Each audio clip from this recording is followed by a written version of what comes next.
स्वागत है royal novel Hindi पर। यहाँ हम किताबों की उन गहराइयों में उतरते हैं जहाँ हर कोई जाने की हिम्मत नहीं करता, चाहे वो डार्क साइकोलॉजिकल थ्रिलर्स हो या बोल्ड एडल्ट फिक्शन। हम सिर्फ कहानी नहीं सुनाते बल्कि उन मैच्योर थीम्स और क्रिएटिव राइटिंग को डिकोड करते हैं जो एक साधारण कहानी को खास बनाती हैं। अगर आप ऐसी कहानियों के शौकीन हैं जो बाउंड्रीज को पुश करती हैं और दिमाग को झकझोर देती हैं, तो ये जगह आपके लिए है। चेतावनी, इस चैनल का कंटेंट सिर्फ 18 जोड़ दर्शकों के लिए है। इसमें संवेदनशील और बोल्ड विषय शामिल हो सकते हैं, इसलिए अपनी जिम्मेदारी पर ही देखें या सुने। किताबों की इस अनकही दुनिया से जुड़ने के लिए अभी सब्सक्राइब करें। अध्याय 201, बीजिंग छोड़ने वाला हूँ। कमरे में झांग ये ने वेइवो की वीडियो वेबसाइट पर कुछ शोध किया। मुख्य पृष्ठ अत्यंत स्वच्छ, सुंदर एवं सुव्यवस्थित था। यह वेबसाइट एनिमेशन, संगीत और अन्य चीजों के साथ अन्य पारंपरिक साइटों के समान थी, लेकिन एक बात जो अलग थी वह ये थी कि उनके पास पृष्ठ के एक आकर्षक क्षेत्र में वीवो की कार्यक्रम सूची का शेड्यूल रखा गया था। झांग ये ने उस पर क्लिक किया और उसकी नजर उस पर पड़ी। उन्होंने कार्यक्रमों को देखा और महसूस किया कि पारंपरिक टेलीविजन स्टेशन की तुलना में इसमें कोई खास अंतर नहीं है। उनके पास गायन कार्यक्रम, समाचार कार्यक्रम और कुछ सिंडिकेटेड टेलीविजन धारावाहिक भी थे।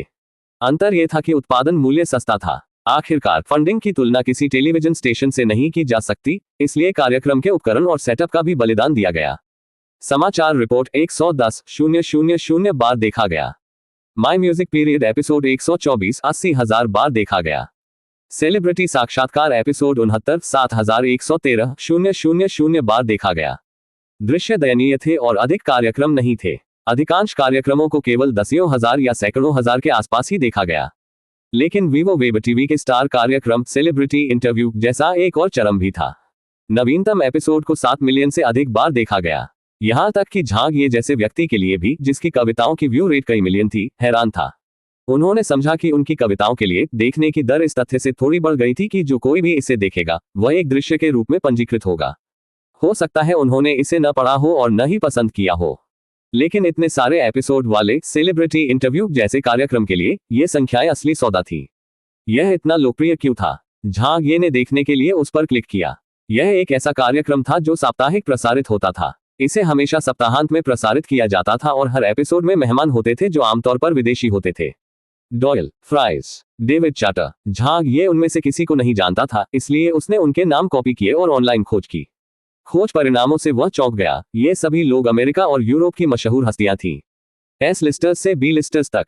अभिनेता थे, गायक थे, मॉडल थे। सबसे कम प्रसिद्ध लोग भी नवागंतुक थे जो उन अमेरिकी या यूरोपीय संगीत चार्ट के शीर्ष 5 में थे। वहां कई स्थानीय हस्तियां भी मौजूद थीं, जैसे कि उनकी मां को बहुत पसंद था एक बी लिस्टर कॉमेडियन। वह पिछले एपिसोड के अतिथि थे। पवित्र बकवास, क्या वे इनमें से इतने सारे लोगों को आमंत्रित कर सकते हैं? इस ऑनलाइन पोर्टल का किस प्रकार का सामाजिक संपर्क और पृष्ठभूमि थी? लेकिन दूसरे दृष्टिकोण से यह देखा जा सकता है कि वेब टीवी में विकास की कितनी संभावनाएं हैं। यह एक नया मीडिया था जो टेलीविजन स्टेशनों से स्वतंत्र था, लेकिन कई परिवर्तनों के बाद भी मूल वही रहा। झांग ये के कुछ शोध के बाद उन्हें एहसास हुआ कि उनकी पिछली दुनिया भी कुछ ऐसी ही थी, उन ऑनलाइन ड्रामा धारावाहिकों या टैलेंट शो की तरह। क्या उन्होंने पहले दैनिक या साप्ताहिक रूप से वेब पर एक नया एपिसोड नहीं बनाया? तर्क वही था। हालांकि इस दुनिया ने इसे टेलीविजन कार्यक्रमों की एक श्रृंखला बनाने के लिए समेकित किया था, और ये कार्यक्रम अधिक व्यापकता पर केंद्रित थे, जिससे उनके बीच एक ठोस संबंध बना। लिटिल ये, हाँ मैं यहाँ हूँ, रात के खाने के लिए बाहर आओ, ओह मैं अभी आता हूँ। झांग ये ने अपना कंप्यूटर बंद कर दिया, लिविंग रूम में चले गए और बैठ गए। उसकी माँ ने रात का खाना तैयार कर लिया था। खाने से पहले अपने हाथ धो लो। लेकिन झांग ये नहीं हिला, वो अपनी कुर्सी पर बैठा रहा। पिताजी, माँ, मुझे आपसे कुछ चर्चा करनी है। एक वेब टीवी पोर्टल के सीईओ ने पहले मुझे फोन करके मेजबान के रूप में उनके साथ जुड़ने के लिए आमंत्रित किया। पारिश्रमिक अच्छा है, लेकिन मुझे शंघाई में काम करना होगा, इसलिए हो सकता है कि मैं अल्पावधि में यहाँ वापस न आऊं।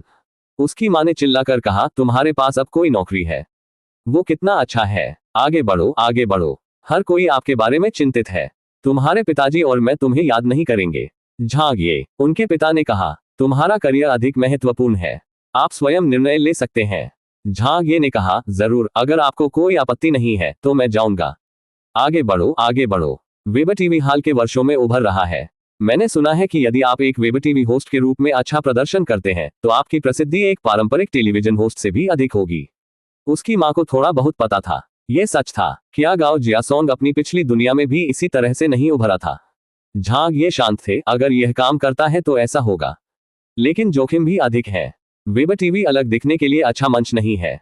प्रतिस्पर्धा बहुत अधिक है और यदि मेरा कार्यक्रम अच्छा नहीं चला तो मेरी प्रतिष्ठा धूमिल हो जाएगी। मैं जा सकता हूं, लेकिन मुझे वास्तव में ये सोचने की जरूरत है कि मैं कौन सा कार्यक्रम करूंगा।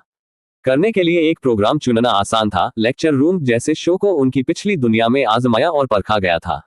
वे परिपक्व कार्यक्रम थे, लेकिन वेब टीवी के आयु विशिष्ट दर्शकों के लिए एक कार्यक्रम बनाने के लिए झांग ये तय नहीं कर पा रहे थे कि किस तरह का कार्यक्रम बनाया जाए। ये फैसला बहुत अहम था। उसकी मां ने उसे चॉपस्टिक की एक जोड़ी दी। धीरे से सोचो, मेरे बेटे को निश्चित रूप से कोई समस्या नहीं होगी।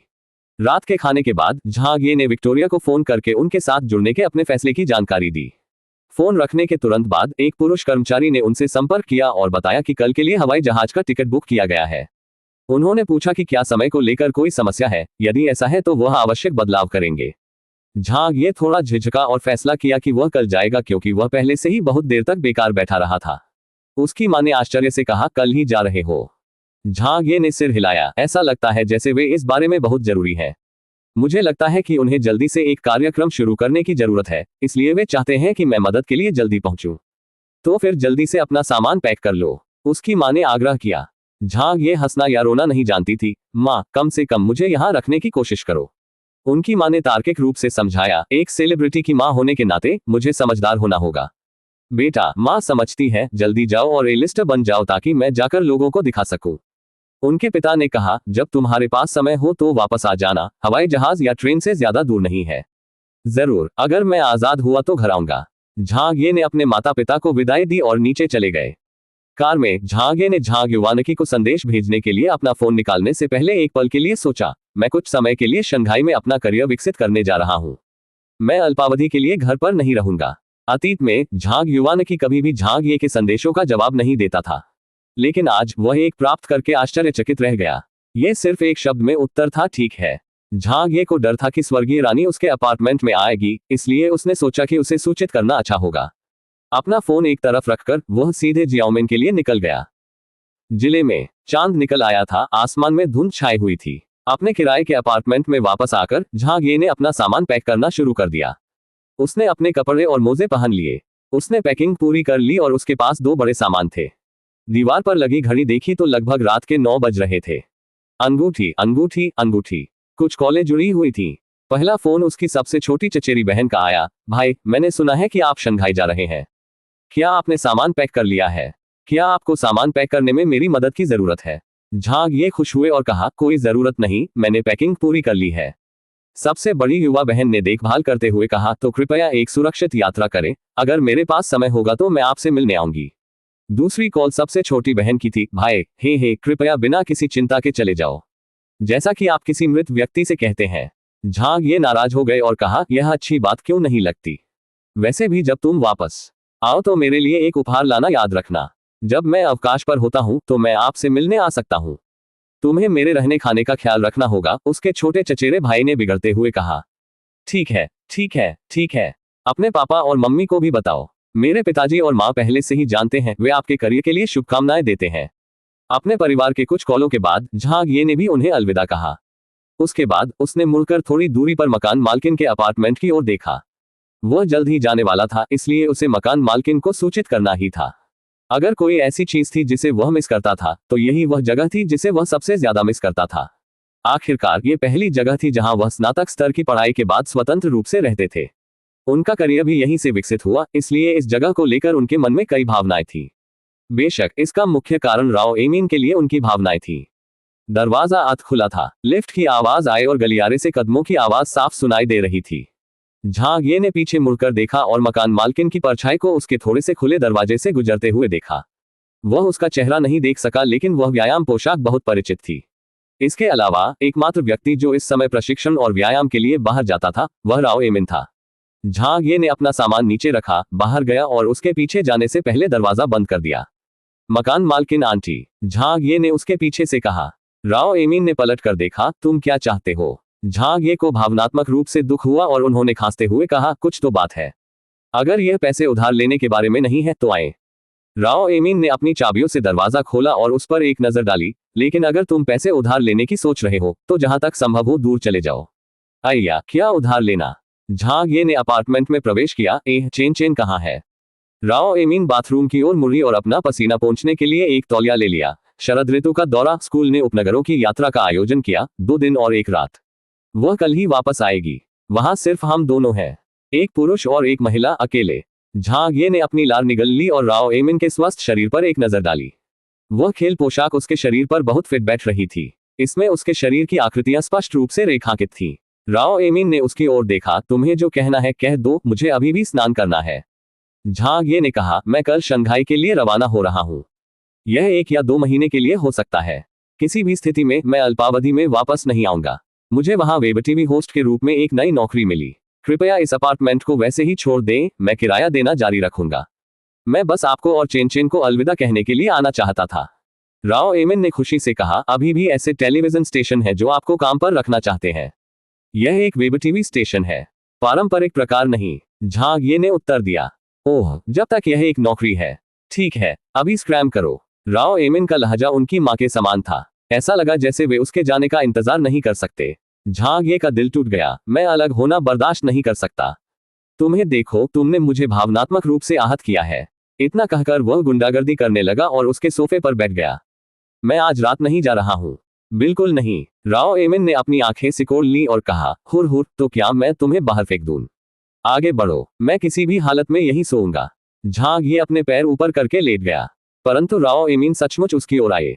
झांगिए सदमे में उछल पड़ी और बोली, मुझे मत छुओ, मैं तुम्हें चेतावनी दे रही हूं। मेरा शरीर बहुत कमजोर है। अगर तुमने मुझे छुआ तो मैं टूट जाऊंगा। अगर तुम मुझे मारोगे तो मैं मर जाऊंगा।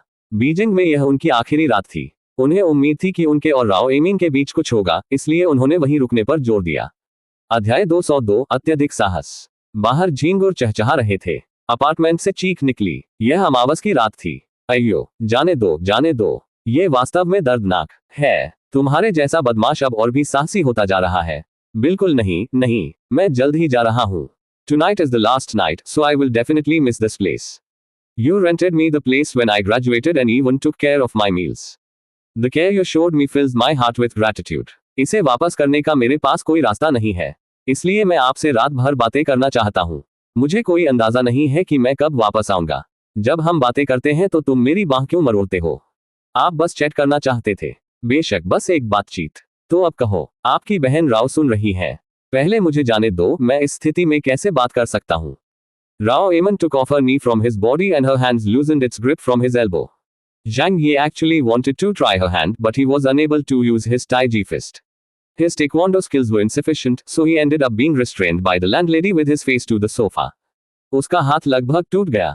ये बूढ़ा राव निर्दयी था। अब बात करें। राव एमिन ने उसे घूर कर देखा। झांगिए ने सिर हिलाया, लेकिन उसे नहीं पता था कि क्या कहना है। अंत में राव एमिन ने उसे नजरअंदाज कर दिया और दूसरी मंजिल की ओर चला गया। वह शायद नहाने जा रही थी। झांगिए ने राव एमिन की ओर देखा जो सीढ़ियां चढ़ रहा था। उसने पलकें झपकाते हुए कहा, तो फिर मैं रात को यहीं रुकूंगा। राव एमिन के कदम सीढ़ियों से गायब हो गए और ऊपर से एक धमाके की आवाज आई। ये बाथरूम के दरवाजे जैसा लग रहा था। झांगिए को लगा कि उसे गोली लगी है, इसलिए उसका दिल जोर जोर से धड़कने लगा। पिछली बार से पहले भी उसने सोते समय मकान मालकिन पर छिपकर हमला किया था। वह 2 बार सफल हो चुका था, लेकिन मकान मालकिन ने दोबारा इस मामले का जिक्र नहीं किया। ऐसा लग रहा था मानो ऐसा कभी हुआ ही न हो। इससे झांगिए की बुराई करने की हिम्मत और भी बढ़ गई। इसने उसकी लपटों को और भड़का दिया, जिसके परिणामस्वरूप उसे पीछे रहने पर जोर देने का साहस करना पड़ा। ऐसा शायद इसलिए था क्योंकि उन्होंने राव एमिन के चरित्र को पूरी तरह से समझ लिया था। उसका मुंह जहरीला था और उसकी हरकतें क्रूर थीं, लेकिन उसका दिल नर्म था। ऐसा लग रहा था जैसे वह उससे किसी भी तरह से घृणा नहीं करती थी। यह आखिरी रात थी, इसलिए उसे मौके का फायदा उठाना था। कम से कम उसे उसका कुछ फायदा तो उठाना ही था, वरना एक बार शंघाई जाने के बाद वह अस्थायी तौर पर कोई फायदा नहीं उठा पाएगा।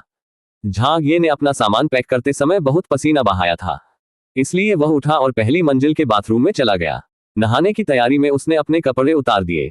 जब उसने अपने कपड़े फेंके तो झांगिए ने देखा कि राव एमिन के गंदे कपड़े वॉशिंग मशीन में ढेर हो गए थे। ऊपर चड्डी पड़ी हुई थी। चड्डी के बीच में हल्का सा फटा हुआ था।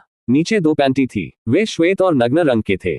इसके अलावा नीचे एक लंबी पोशाक और स्वेट पैंट की एक जोड़ी थी। आकर्षक। झांगिए ने स्नान करने से पहले 2 बार नजरें डाली।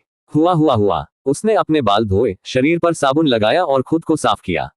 एक पुरुष के रूप में वह स्वाभाविक रूप से बहुत जल्दी स्नान कर लेते थे। खुद को सुखाने के बाद झांगिए ने कोई बाहरी वस्त्र नहीं पहना। बाथरूम का दरवाजा खोलने से पहले उसने बस अपनी ऑटम पैंट पहनी थी। उसने ऊपर देखा और उत्सुकता से सीढ़ियों से ऊपर चला गया। दूसरे स्तर की लाइटें बंद कर दी गई थी। हालांकि बाथरूम की लाइट अभी भी जल रही थी। नहाने के फोम की खुशबू आ रही थी।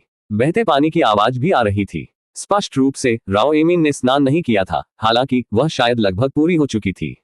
झांग ये ने ऐसा व्यवहार किया मानो यह उसका अपना घर हो। उसने निर्दयतापूर्वक कंबल खींच लिया और अंदर खिसक गया। आखिरकार वो कई बार वहां सो चुका था। 1 मिनट, 5 मिनट, आखिरकार बहते पानी की आवाज बंद हो गई। एक चरमराहट के साथ दरवाजा खुला। राव एमिन बाथरूम से बाहर चले गए। झांग ये ने तुरंत अपनी आंखें बंद कर ली। उसे भी समझ नहीं आ रहा था कि क्या कहे, इसलिए उसने सोने का नाटक किया। कदमों की आवाज सुनी जा सकती थी और शायद बिस्तर के दूसरी ओर से आ रही थी।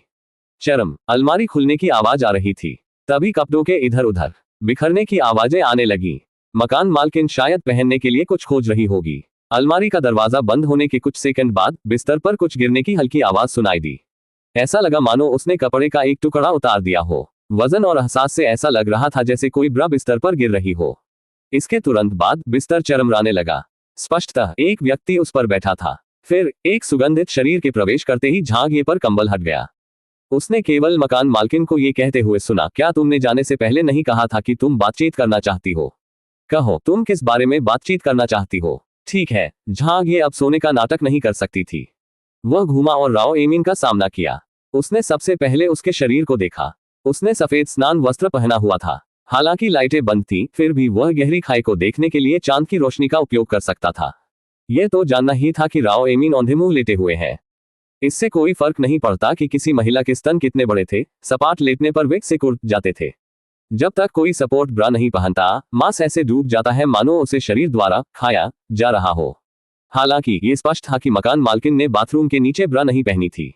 लेटने के बाद भी दरार अभी भी इतनी गहरी थी। यह तो नहीं कहा जा सकता कि राव एमिन के स्तन दूसरों की तुलना में बहुत बड़े थे, लेकिन यह निश्चित रूप से दूसरों की तुलना में अधिक तंग और भरे हुए थे। उत्तरी भाषा में यह विशेष रूप से पर्याप्त था। ये कहना। राव एमिन ने आंखें बंद करके जम्हाई ली, अगर कहने को कुछ नहीं है तो चिल्लाओ। मैं एक लंबे दिन के बाद थक गई हूं और मुझे कल सुबह जल्दी चेन को लाना है। झांग ये ने अपना मुंह खोला और पूछा, क्या तुम शादीशुदा नहीं हो? आप यहाँ कुछ महीनों से रह रहे हैं और आप अभी भी नहीं जानते कि मैं शादीशुदा हूँ या नहीं? राव एमिन ने उत्तर दिया, आपकी पहले शादी नहीं हुई थी। मेरी पहले कभी शादी नहीं हुई और न ही मेरा तलाक हुआ है। तुम्हें अपने दिन बिताने के लिए कोई क्यों नहीं मिला? मैंने पहले ही कहा है, मेरे मामलों में अपनी नाक मत डालो। अपना ख्याल रखो और मुझसे इतना मत पूछो, क्या आपका उपनाम 100,000 क्यों है? यार, क्या चैटिंग का मतलब ही यही नहीं है? राव एमिन के साथ झांग ये की बातचीत शायद ही किसी विषय पर 3 वाक्यों से आगे बढ़ी हो। या तो ये झांग ये था जिसका दम घुट गया था, या ये झांग ये था जिसका दम घुट गया था। चैटिंग जारी रखने का कोई रास्ता नहीं था। मकान मालकिन के मुंह का जन्म ही दूसरों को खंडन करने के लिए हुआ था। यदि वह ऐसा नहीं करती तो उसका मुंह ठीक नहीं लगता। थोड़ी बातचीत के बाद वे फिर चुप हो गए। शंघाई की इस यात्रा में मेरा भविष्य अनिश्चित होगा, लेकिन मुझे फिर भी जाना है। मुझे एक ऐसी जगह चाहिए जहां मैं विकास और प्रशिक्षण कर सकूं। कोई प्रतिक्रिया न सुनकर झांग ये ने अपना सिर घुमाया और कहा, मकान मालकिन चाची। मकान मालकिन चाची। राव एमिन सोए हुए थे। झांग ये ने पलकें झपकाई लेकिन जल्दबाजी नहीं की। लगभग 10 मिनट के बाद जब उसे यकीन हो गया कि राव एमिन गहरी नींद में है, तो झांग ये ने धीरे से उसकी ओर इशारा किया और साहपूर्वक अपना हाथ उसकी ओर बढ़ाया। पिछली बार वह केवल मकान मालकिन की जांघों और पेट के क्षेत्रों पर गया था, क्योंकि उसने अन्य हिस्सों पर जाने की हिम्मत नहीं की थी। राव एमिन का स्नान वस्त्र कंबल से मुड़ गया था, जिससे वह फट गया था। झांग ये ने उसकी जांघ को छुआ और उसे चिकना पाया। स्नान वस्त्र से उसे रोके बिना वह सीधे उसकी नंगी त्वचा को छू सकता था। राव एमिन ने आवाज लगाए और पैर हिलाए, लेकिन फिर भी सोई रही। झांग ये ने उसे अपराध बोध से देखा, लेकिन उसे लगा कि यह सुरक्षित है, इसलिए उसने उसकी जांघों को हर जगह छूना जारी रखा। ऊपर से नीचे तक, नीचे से वापस ऊपर तक। झांग ये स्पर्श की अनुभूति से मंत्रमुग्ध हो गई। अचानक जब वह राव एमिन की पैंटी के किनारे में अपनी उंगलियां डालने की योजना बना रहा था, राव एमिन जाग गया। उसने आंखें खोली। क्या तुम मुझे सोने दे रहे हो? झांग ये बेहद शर्मिंदा थी। खांसी, चलो सो जाओ, तुम थके हुए नहीं होगे, लेकिन मैं थका हुआ हूं। राव एमिन ने कंबल खींच लिया और अपनी आंखें फिर से बंद कर ली। हालांकि झांग ये ने अपना हाथ नहीं हटाया। कुछ सेकंड रुकने के बाद उसने धीरे से उसके नितंबों पर चुटकी काट ली। तंग मांस के कारण वह अपना हाथ हटाने में झिझक रहा था। राव एमिन ने उसकी उपेक्षा की। वैसे भी कोई हलचल नहीं थी। अपनी लालसा को संतुष्ट करने के बाद झांग ये और भी अधिक बेईमान हो गया। आज घर पर चेन के बिना वह और भी अधिक बेलगाम हो गया। वह राव एमिन के करीब चिपक गया और उसे भींच लिया। फिर उसने धीरे धीरे कंबल, जो उसकी छाती को ढक रहा था, को थोड़ा थोड़ा करके मकान मालकिन की कमर तक खींच लिया। यह महत्वपूर्ण स्थान पर पहुंच गया। झांग ये थोड़ा घबराया हुआ था, लेकिन थोड़ा उत्साहित भी था। छूना, यदि उसने अवसर का लाभ नहीं उठाया तो कौन जानता था कि यह अवसर दोबारा कब आएगा। झांग ये ने खुद को साहसी बनाया और अपने जीवन का मूल्य अपने दिमाग से निकाल दिया। He would not regret even if he was thrown over the shoulder onto the wall. Then, he took a deep breath as he lifted his hand from her thigh. He brought it forward and slowly, inch by inch, his hand approached the landlady. अपनी 4 अंगुलियों को एक साथ सिकोड़कर उसने ध्यान से इसे Rao amine के स्नान वस्त्र के छेद में दबा दिया। कश, मांस का एहसास। उस पल झांग ये को ऐसा लगा जैसे वह अंतरिक्ष को तोड़ने जा रहा है। बहुत अच्छा लगा। आखिरकार उसने मकान मालकिन के इस क्षेत्र पर हमला कर ही दिया। लेकिन उसी समय राव एमिन भी चले गए। झांग ये को अपनी बाह में दर्द महसूस हुआ। राव एमिन ने उनकी कलाई के जोड़ों पर चुटकी काट ली थी। उसके शरीर को आगे की ओर खींचा गया और उसके सिर को बिस्तर पर धकेल दिया गया। आह, जब मैंने तुम्हें नजरअंदाज किया तो तुम जबरदस्ती करने लगे। राव एमिन ने उसकी ओर देखा। झांग ये को दर्द से पसीना आ रहा था। सेक्स और खतरा एक ही सिक्के के 2 पहलू थे। राव एमिन ने एक नजर डाली और रिहा कर दिया। अब तुम्हें दर्द का पता चला। ये कहते हुए उसने अपने होठों को सिकोड़ लिया और झांग ये की ओर देखा, जो हौंफ रही थी और पसीना बहा रही थी। उसने उसकी हड्डियों की मालिश करने में उसकी मदद की। क्या यह मुड़ा हुआ था? मुझे नहीं पता। दर्दनाक। झांग ये दर्द से रोने लगी। राव एमिन ने फिर से उसकी बाह को छुआ और शायद उसे इसका कारण पता चल गया। हिलना मत। जैसे ही उसने ये कहा, उसने अचानक अपने बल का प्रयोग किया, जिसके परिणामस्वरूप झांग ये की बाह से एक आवाज आई। अय्या! झांग ये चिल्लाया। ठीक है, ये तो बस घुमा दिया गया था। राव एमिन ने धीरे से कहा, सो जाओ। झांग ये ने फिर से अपना हाथ हिलाया और यह वास्तव में बहुत बेहतर था। उन्होंने राव एमिन की ओर देखा और देखा कि बूढ़ा राव एक बार फिर सो गया है। झांग ये को इससे नफरत थी। तुम इतने निर्दयी क्यों थे? तुमने सचमुच मेरी बाह मरोड़ दी। वह पहले से ही एक बर्बाद ताकत थी। चूंकि वह पहले ही एक बार मुड़ चुका था, 2 बार भी वही होगा। झांग ये ने अपने विश्वासों को हिलाने से इनकार करते हुए पूरी ताकत लगा दी। एक बार जब उसके हाथ में दर्द नहीं हुआ, तो उसने एक बार फिर अपना हाथ राव एमिन के स्नान वस्त्र के छेद में डाल दिया। एक ऐसा ही दृश्य व्यंग्य के साथ राव एमिन ने फिर से झांग ये की कलाई पकड़ ली। हालांकि यह अज्ञात था कि क्या उसे उसके हाथ के फिर से हिलने या फ्रैक्चर होने का डर था, इसलिए उसने अंत में किसी भी ताकत का इस्तेमाल नहीं किया। झांग ये ने उसके कपड़ों पर चुटकी काटने की कोशिश की। राव एमिन का हाथ उसकी कलाइयों पर लिपटा हुआ था। इस बार वह नहीं हिली। थोड़ी देर बाद उसने कहा, बस एक बार। अरे! झांग ये को अच्छा महसूस हो रहा था। राव एमिन ने धीरे से उसका हाथ हटा दिया। झांग ये को शाही आदेश मिलने के बाद उसने अब और संकोच नहीं किया और उसके कपड़ों के अंदर रगड़ दिया। कोमल। अध्याय 203। रविवार। मकान मालकिन के अपार्टमेंट में लगभग सुबह के 10:30 बज रहे थे। झांग ये अभी जागा था। उसने बिस्तर के दूसरी ओर देखा, लेकिन राव एमिन का कोई निशान नहीं देखा। वह अब अकेला था। एक सफेद स्नान वस्त्र और एक गुलाबी यूनियन सूट बिस्तर पर छोड़ दिया गया था। वे ताज़ा धुले और बिना पहने हुए लग रहे थे। जब राव एमिन सुबह उठे तो संभवतः इसे बिस्तर पर छोड़ दिया गया था, और जब उन्होंने इसे पहनने की कोशिश की तो उन्हें यह अनुपयुक्त लगा। ऐसा लग रहा था जैसे वह जल्दी में थी, क्योंकि उसने उन्हें वापस अलमारी में भी नहीं रखा था। वह कब चली गई? आह, क्या अफसोस है। उसने मकान मालकिन को बदलते हुए नहीं देखा। झांग ये इसकी कल्पना कर सकती थी। मकान मालकिन बिस्तर के पास खड़ी थी और अपनी ब्रा और कपड़े पहनने से पहले अपना स्नान वस्त्र उतार रही थी। दुर्भाग्य से झांग ये उस समय गहरी नींद में सो रही थी। अन्यथा झांग ये के हिंसक स्वभाव के कारण वह देखने के लिए अपनी जान जोखिम में डाल देगा। झांग ये लुढ़क गया और उठ गया। उसने अपने हाथों को देखा और मीठी खुशबू सूंघने के लिए उसे अपनी नाक के पास उठाया। हाँ, राव एमिन के कपड़ों से कल रात की खुशबू के अवशेष अभी भी बचे हुए थे। मंत्रमुग्ध कर देने वाली खुशबू हर जगह फैल रही है, दिल में उतर रही है, एक सपने या कल्पना की तरह। ब्रह्मांड की हर चीज उसके मस्तिष्क से गुजरती है, वह भावना जो आत्मा से उठती है। इसे भूल जाओ, मैं परेशान होना बंद कर दूंगा। थोड़ी भूख लगी है। बिस्तर से उठने का समय आ गया है। उसने अपने कपड़े पहन लिए। उसने नहाया और अपने दांत साफ किए। नीचे कोई नहीं था। वह अपार्टमेंट में बिल्कुल अकेला था। मकान मालकिन आंटी कहाँ गईं? झांग ये ने खुद से बुदबुदाया। इसी समय दरवाजा खुला और राव एमिन चेन को हाथ पकड़कर घर में ले गए। छोटी चेन के पास एक स्कूल बैग था, इसलिए झांग ये को पता था कि मकान मालकिन उसे स्कूल से लाने गई थी। चेन आज अपनी शरद ऋतु की यात्रा से लौटी थी। झांग ये अच्छे मूड में थी। उसने अपने हाथ फैलाए और अभिवादन किया। चेन ने उसकी ओर देखा और एक वयस्क की तरह सीधे चेहरे से हाथ हिलाया। झांग ये ने इसे ज्यादा गंभीरता से नहीं लिया। उसने राव एमिन की ओर देखा। मकान मालकिन चाची, क्या खाने के लिए कुछ है? कुछ नहीं, हवाई जहाज पर खाओ। राव एमीन ने कहा, मेरी फ्लाइट दोपहर की है, ज्यादा से ज्यादा वे रात का खाना परोसेंगे। झांग ये ने अपने पेट को छुआ, मैंने कल रात ज्यादा कुछ नहीं खाया इसलिए मुझे भूख लग रही है। चेनचेन ने हाथ उठाया, बड़ी चाची को रिपोर्ट करते हुए, मुझे भी भूख लगी है। राव एमीन ने हंसते हुए कहा, तुम दोनों बहुत लालची हो, तुम्हें तो बस खाना ही आता है। वह रसोई में घूमी, छोटी झांग चेनचेन को उसके हाथ धोने के लिए बुलाओ। ठीक है। झांग ये चेनचेन को बाथरूम में ले गए। चेनचेन छोटी थी और नल तक नहीं पहुंच सकती थी, इसलिए झांग ये को उसे ऊपर ले जाना पड़ा। छोटा बदमाश भी मांगने लगा। यदि वह अपना हाथ आगे बढ़ाती तो वह स्पष्ट रूप से इसे स्वयं धो सकती थी, लेकिन उसने हिलना नहीं चुना। झांग ये केवल एक हाथ से उसे उठा सकता था और अपने दूसरे हाथ का उपयोग नल चालू करने के लिए करता था। उसके हाथ धोने के लिए साबुन लाने के बाद उसने कहा, तुम निश्चित रूप से एक पुरानी मास्टर बन गई हो। यात्रा कैसी रही, क्या आपको मजा आया? चेनचेन ने कहा, बुरा नहीं है। बुरा नहीं होने से आपका क्या मतलब है? झांग ये ने पूछा। चेनचेन ने चिल्लाते हुए कहा, वे बहुत बचकाने थे। जब उन्होंने चिड़ियाघर में एक जंगली सुअर को देखा तो वे अत्यधिक उत्साहित हो गईं, कुछ लड़कियां तो रो भी पड़ी। झांग ये ने कहा, जंगली सुअर डरावना होता है, क्या आप डरते नहीं हैं?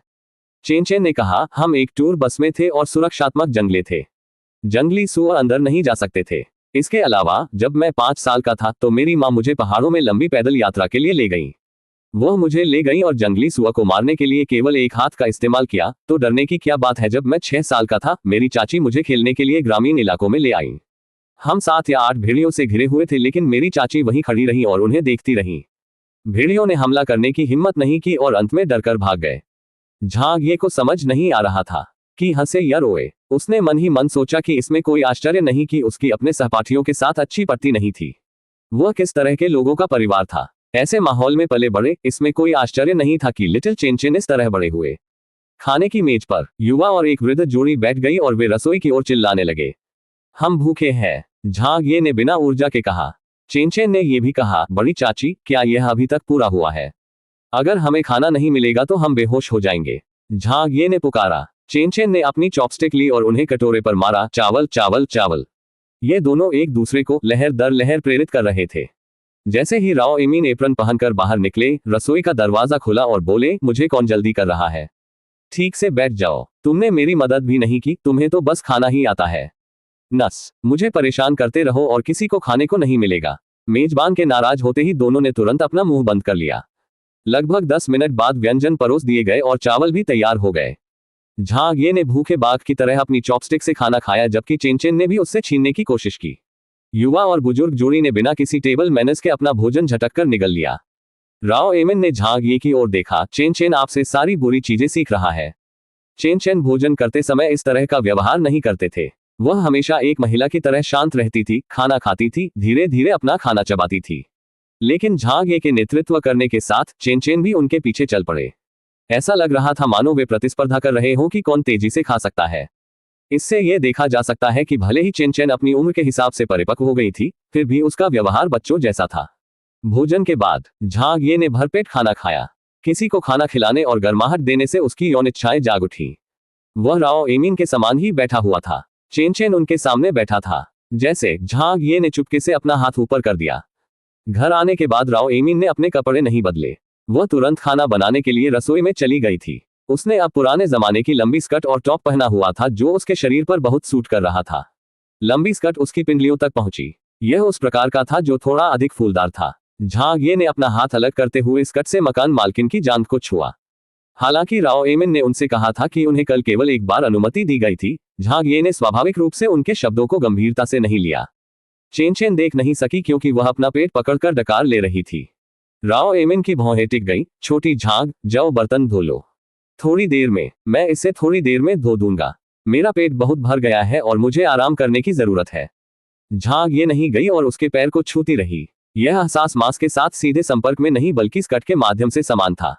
इसके अलावा उसकी स्कर्ट का कपड़ा खुरदुरा था और उसमें घर्षण का एहसास हो रहा था। उसने निश्चित रूप से चड्डी भी पहनी हुई थी। उसने राव एमिन के नग्न रंग के सुंदर पैरों को देखा। वास्तव में नग्न रंग के मोजे की एक पतली परत थी।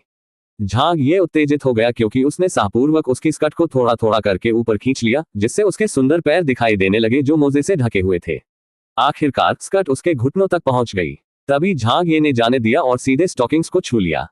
उत्कृष्टता की अनुभूति जो खुरदरी और चिकनी दोनों थी। उसके नीचे उसकी त्वचा की हल्की कोमलता और उछाल भी थी। राव एमिन ने अपना हाथ नीचे कर लिया और अपना हाथ दूर फेंक दिया। झांग ये लगातार कायम रहा और उसने एक बार फिर अपना हाथ ऊपर रखा और पकड़ लिया।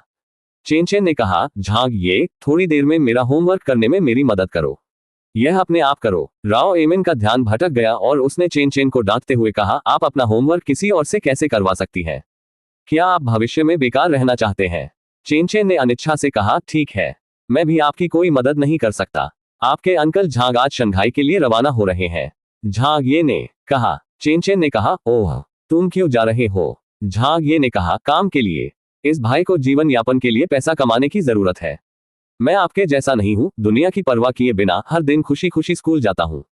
झांग ये ने मकान मालकिन की जांघ को और अधिक टटोलने का अवसर लिया और उसने अपना हाथ उसकी स्कर्ट में भी डाल दिया। उसके कभी न खत्म होने वाले बुरे इरादे थे और वह गहराई से खोजबीन करना चाहता था। इसके बारे में क्या ख्याल है? यह सुनकर कि तुम्हारे चाचा जा रहे हैं, क्या तुम्हें मुझसे अलग होने में विशेष घृणा महसूस हो रही है? ठीक है, मुझे उम्मीद है कि मैं 1 या 2 महीने में वापस आ जाऊंगा। चेन चेन ने उसे घूर कर देखा। उसके होठों के कोने थोड़े अलग हो गए। हुर हुर। इसी समय राव एमीन उठ खड़े हुए। हुआ। झांग ये द्वारा खींची गई लगभग सारी स्कर्ट नीचे गिर गई और अपनी मूल स्थिति में लौट आए। छोटी झांग, मेरे पीछे आओ। मेरे पास अभी भी कुछ खुली हुई दैनिक आवश्यकताएं हैं जिनका मैं उपयोग नहीं करता हूं। मैं उन्हें तुम्हें दे दूंगा। इसे अपने साथ ले जाओ। झांग ये ने कहा, ओह, कोई जरूरत नहीं है, मैंने पैकिंग पूरी कर ली है। आओ, मैं तुम्हें दे दूंगा। अपने शयन कक्ष में प्रवेश करते ही राव एमिन मुस्कुराई। उसकी शक्ल से झांग ये को पता था कि यह निश्चित रूप से कुछ अच्छा नहीं था। मकान मालकिन कब इतनी विचारशील रही थी? उसने उसके लिए दैनिक आवश्यकताएं भी तैयार की। असंभव, वह निश्चित रूप से अच्छी नहीं थी। वह इसे खत्म करने की तैयारी कर रही थी भाई। बेशक झांग ये इसके झांसे में नहीं आए। चेन चेन के साथ होने पर मकान मालकिन के लिए उसे पीटना निश्चित रूप से सुविधाजनक नहीं था। हालांकि अगर वह शयन कक्ष में प्रवेश करता तो वहां केवल वे दोनों ही होते।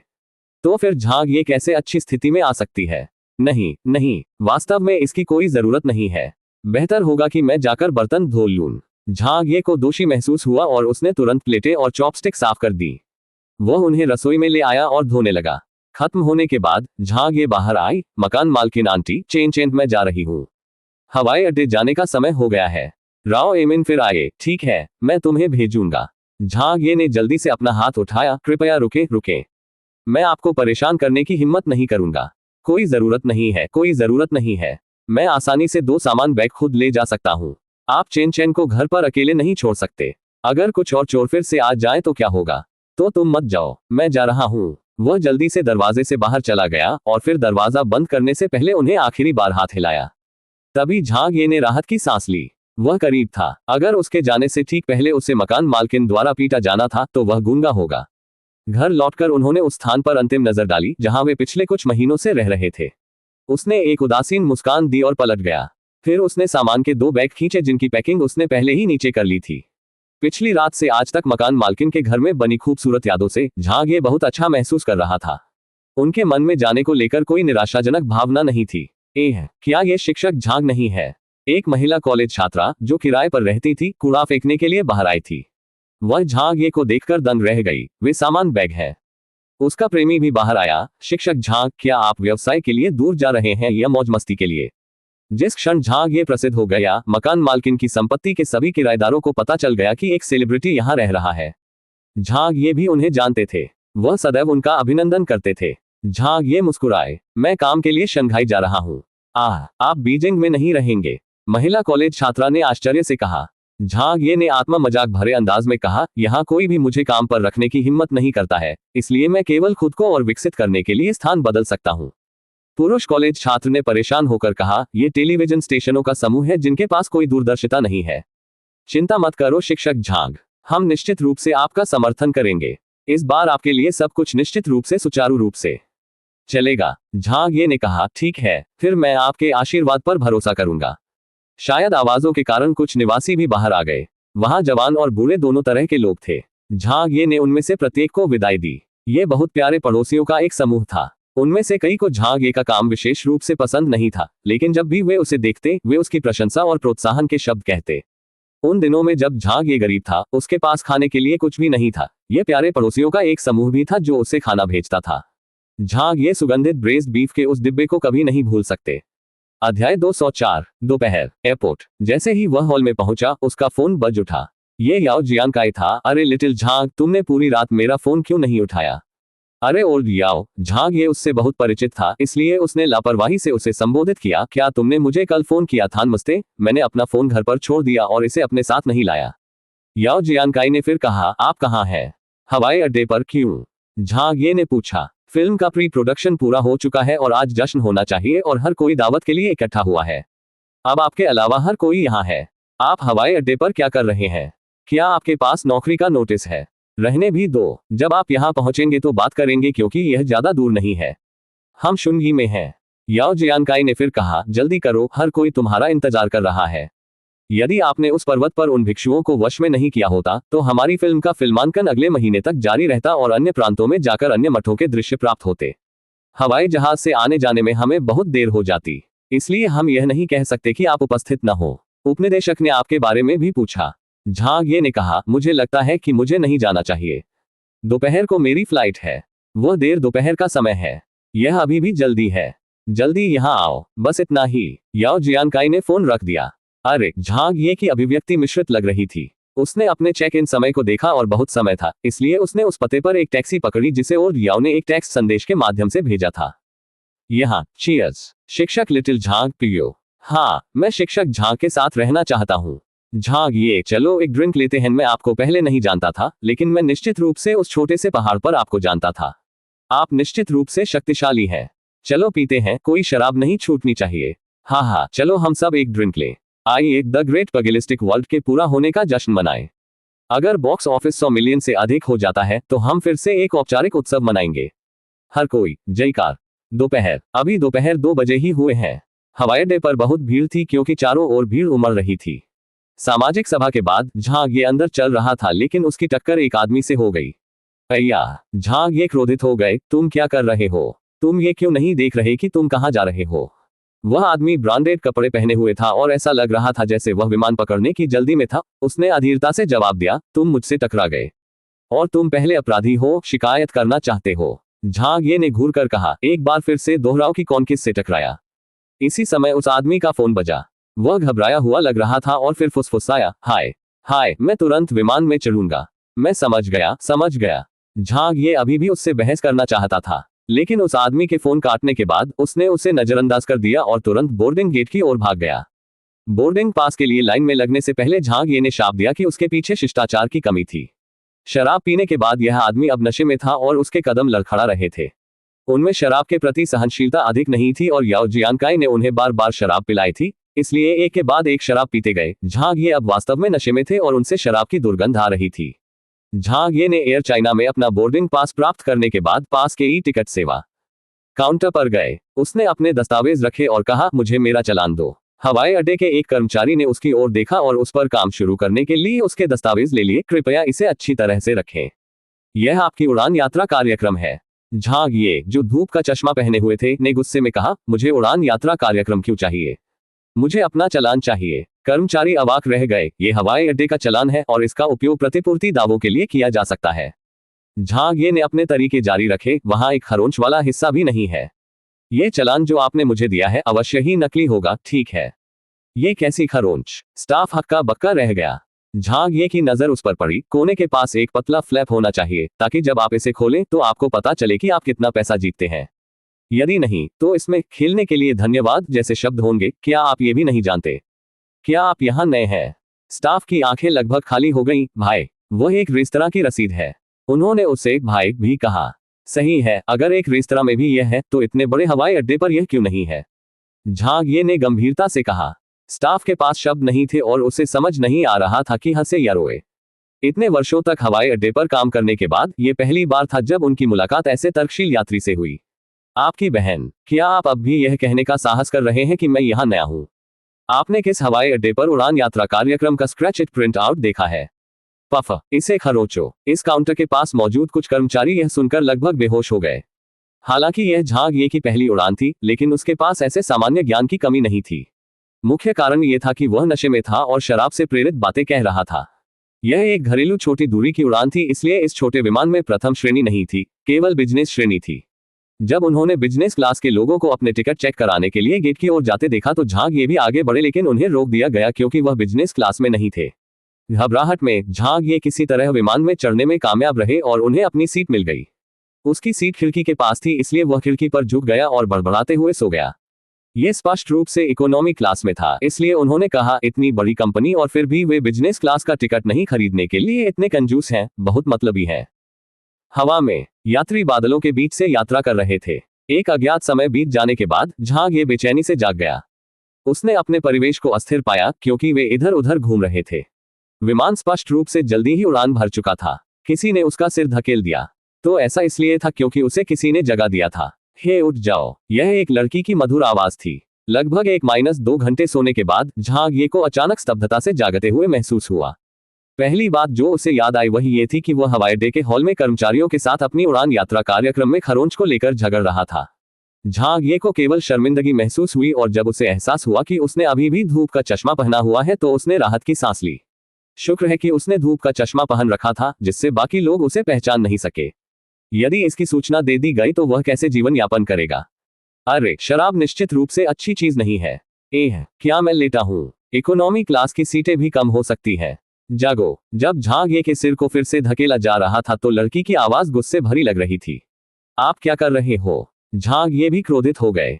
वह गहरी नींद में सो रहा था। तुम मुझे धक्का क्यों दे रहे हो? क्या मैंने तुम्हें उकसाया? उसने अपनी भारी पलकें खोली और आगे की ओर देखा। यह नजर ज्यादा मायने नहीं रखती थी, लेकिन इसने झांग ये को चौंका दिया। देखते देखते उसकी आंखें बड़ी हो गईं। अब उसकी सारी चिड़चिड़ाहट दूर हो गई थी, फिर भी उसका दिमाग अभी भी नशे में और थोड़ा भ्रमित लग रहा था।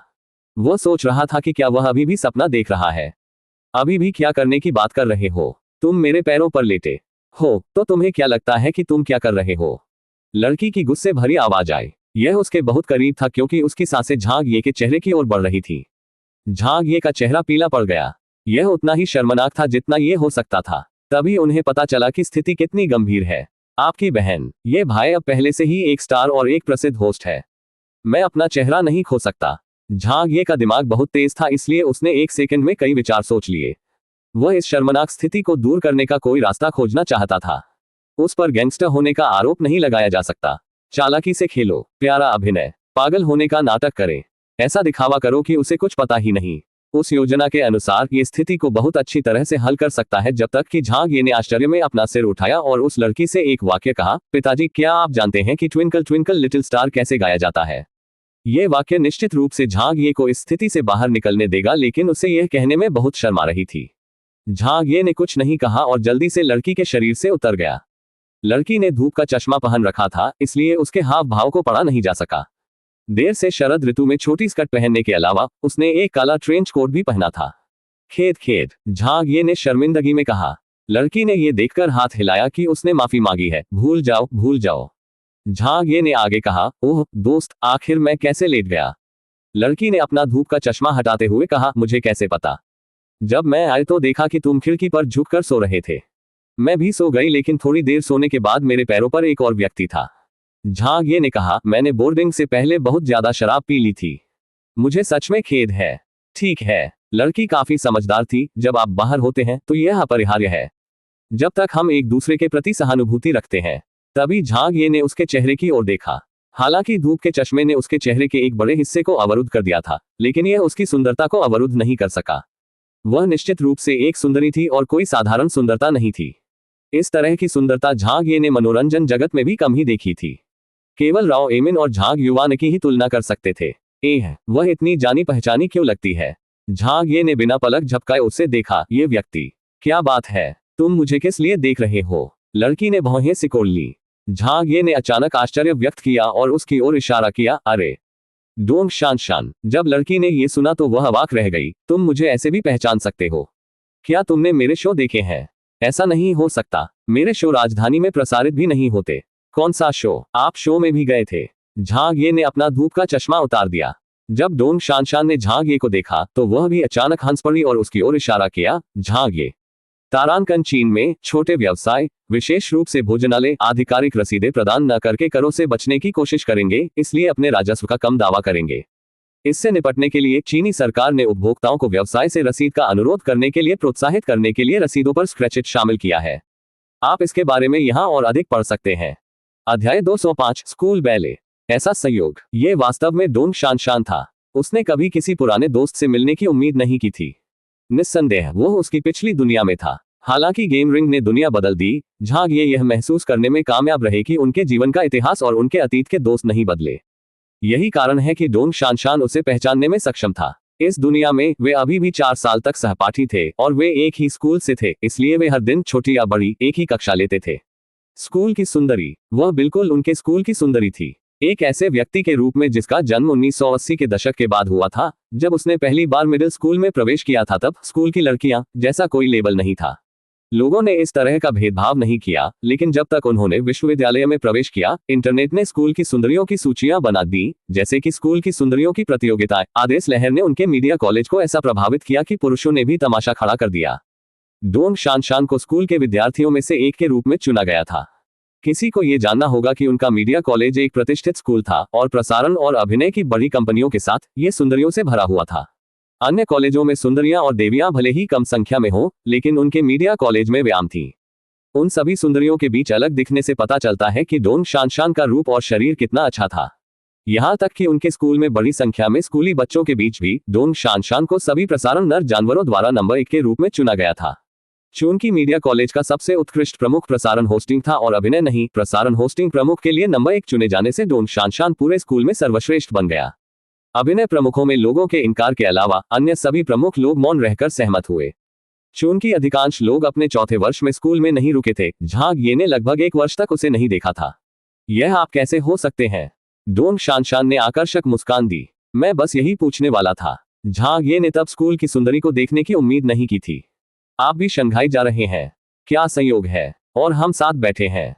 डोंग शानशान हंसे, न केवल एक साथ बैठे बल्कि तुम मेरे पैरों पर भी सोए। झांग ये ने खांसते हुए कहा, मेरा बुरा, मेरा बुरा।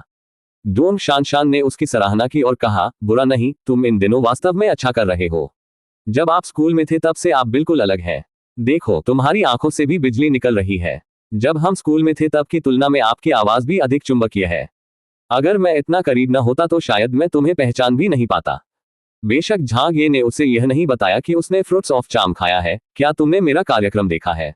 मैंने इसे देखा है। डोंग शानशान झांग ये की ओर थोड़ा झुक गया और उसके पैरों को पार कर लिया। वास्तव में हमारे चौथे वर्ष में स्नातक होने से पहले मैं जिशान प्रांत में गया था। प्रांतीय प्रसारण निगम ने मुझे जल्दी ही शामिल कर लिया था, इसलिए मैं उसके बाद राजधानी नहीं लौटा। मैं ज्यादा नहीं जानता था, लेकिन पिछले महीने हमारी एक महिला सहपाठी इकट्ठा हुई थी और जब हम खाना खा रहे थे तो हर कोई आपके बारे में बात कर रहा था। उन्होंने कहा कि हमारे प्रसारण बैच के लोगों में से आप सबसे अच्छा काम कर रहे थे। मैंने सुना है कि आप मशहूर हस्तियों की सूची में भी चौथे स्थान पर हैं।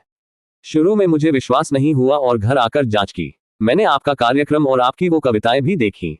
उसने उसे घूर कर देखा। शाबाश सहपाठी झांग ये, जब हम स्कूल में थे तो मैंने कभी ध्यान नहीं दिया कि तुम इतने प्रतिभाशाली थे। झांग ये ने विनम्रतापूर्वक कहा, बस औसत। तुम सच में बहुत बदल गए हो। डोंग शानशान ने आह भरी। दूसरी ओर, आप नहीं बदले हैं। आप अब भी पहले की तरह खूबसूरत दिखती हैं। झांग ये ने उसकी तारीफ की। डोंग शानशान ने अपनी लंबी पलकें झपकाई। इसका क्या उपयोग है? आइए अपनी कक्षा के बारे में बात न करें, बल्कि पूरे स्कूल की स्नातक कक्षा में भी कोई भी आपसे बेहतर प्रदर्शन नहीं कर रहा है। झांग ये ने उस पर विश्वास नहीं किया और कहा, यह नहीं हो सकता। अब आप क्या कर रहे हैं? मैं पहले एक मेजबान था। जिशान प्रांत में प्रसारण कंपनियों में से एक में विविध कार्यक्रम कर रहा था। ये केवल वहां प्रसारित होता है और बीजिंग में प्राप्त नहीं किया जा सकता है। डोंग शानशान ने कहा। झांग ये ने वास्तव में इस पर ध्यान नहीं दिया था। रेटिंग कैसी थी? ये ठीक था। डोंग शानशान हंसे, लगभग 9%। झांग ये ने कहा, यह मुझसे अधिक है। और आपने कहा कि आप मेरे जितना अच्छा नहीं कर रहे हैं। डोंग शानशान ने अपने लहराते बालों को रगड़ा और कहा, यह वैसा नहीं है। राजधानी में होने का क्या मतलब है? गुणवत्ता बिल्कुल अलग है। बीटीवी का आर्ट्स चैनल हमसे बहुत बड़ा है। ओह, लेकिन वह सब अतीत में था। उस वैरायटी शो के समाप्त होने के बाद मेरे पास कोई और कार्यक्रम नहीं था। मैं एक प्रांतीय सैटेलाइट टीवी कंपनी में जाना चाहता था, लेकिन मेरे नेता ने इसे मंजूरी नहीं दी। मैं इससे नाखुश था, इसलिए मैंने छोड़ दिया। अब मैं आजीविका की तलाश में शंघाई जा रहा हूं और कोई यादृच्छिक जगह ढूंढूंगा। झांग ये ने पूछा, आप शंघाई टेलीविजन स्टेशन पर जा रहे हैं? तुम मेरे बारे में इतनी चिंतित क्यों हो? डोंग शानशान ने अपनी बड़ी बड़ी आंखें दिखाई। हम पुराने सहपाठी हैं, इसलिए मैं बस पूछ रहा हूं। क्या ये कोई व्यापार रहस्य है? झांग ये ने कहा। डोंग शानशान मनमोहक ढंग से मुस्कुराते हुए बोले, वहां जाकर किसी फिल्म या टीवी सीरीज की शूटिंग करना भी अच्छा रहेगा। अगर कोई ऐसी चीज है जो मुझे सूट करती है तो मैं उसे तब तक स्वीकार कर लूंगा जब तक वे कुछ पैसे देंगे। मैं इतना गरीब हूं कि खाना भी नहीं खा सकता। ये स्पष्ट नहीं था कि वह सच बोल रही थी या नहीं। झांग ये ने सिर हिलाया। आपकी छवि के साथ मुख्य भूमिका निभाना कोई समस्या नहीं होगी। डोंग शानशान हंसे, मुझे भी ऐसा लगता है। यदि वे मुझे नेतृत्व नहीं देते हैं तो मैं सुनिश्चित करूंगा कि वे इसे प्राप्त करें। झांग ये ने कहा, हमारा रिश्ता बहुत बुरा नहीं है, लेकिन आप मुझसे कहीं बेहतर हैं। आपके पास अभी भी विकल्प है और आपने अपनी पसंद से इस्तीफा दिया है। मुझे नौकरी से निकाल दिया गया। अब जो भी टेलीविजन मीडिया मेरा जिक्र करेगा उसे सिरदर्द हो जाएगा। आप क्या कहते हैं मैंने किसे नाराज किया? वैसे भी मुझे केवल शंघाई में ही दूसरा रास्ता मिल सकता है। डोंग शानशान ने खुशी से कहा, आपको लाइव रिकॉर्डिंग को खराब करने के लिए किसने कहा था? मैंने उस लाइव फुटेज का वीडियो देखा। तुमने खुद को मारने पर जोर दिया और इतनी बड़ी घटना रच दी। आपसे कौन निपट सकता है? चूंकि वे पुराने सहपाठी थे और एक ही पंक्ति में उनके पास बात करने के लिए बहुत सारे विषय थे। दरअसल झांग ये को डोंग शानशान के बारे में ज्यादा जानकारी नहीं थी।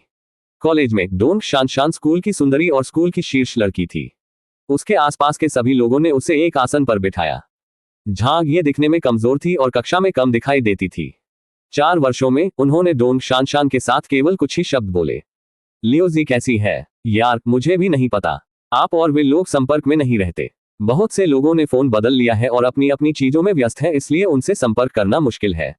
आपकी उन महिला मित्रों के बारे में क्या? उनमें से एक प्रसारण उद्योग में भी है, रेडियो का काम करता है। दूसरा एक टेलीविजन स्टेशन में सहायक है, अनुभव प्राप्त करने के लिए कड़ी मेहनत कर रहा है। संभवतः अगले वर्ष उसे आजमाने के लिए एक कार्यक्रम दिया जाएगा। और कुछ ऐसे भी हैं जो इस उद्योग में नहीं है। उनमें से कुछ अन्य उद्योगों में चले गए और कुछ बैंकिंग में चले गए। प्रसारण अध्ययन के वे सभी वर्ष बर्बाद हो गए। जहां तक हमारी कक्षा का सवाल है, वे मेजबान हैं जिनके बारे में मैं जानता हूं। हे वहां शायद केवल हम दोनों ही हैं। नौकरी पाना कठिन है। सही है, हमारी लाइन में प्रतिस्पर्धा बहुत बढ़िया है। अचानक उनके धूप का चश्मा उतारने के बाद उनके आसपास के लोगों ने उन्हें पहचान लिया। एक बूढ़ा आदमी जो सामने बैठा था मुड़ा और तुरंत बोला, हे, क्या ये शिक्षक झांग ये नहीं है? आप इकोनॉमी क्लास में क्यों बैठे हैं? झांग ये, कहाँ भैया, ये वास्तव में शिक्षक झांग है। झांग ये, कृपया मुझे अपना हस्ताक्षर दें। मेरा पूरा परिवार आपको पसंद करता है। ये जानकर आसपास के पुरुष और महिलाएं बेहद खुश हुए। वे जल्दी से उससे हस्ताक्षर करवाने के लिए किताबें ले आए।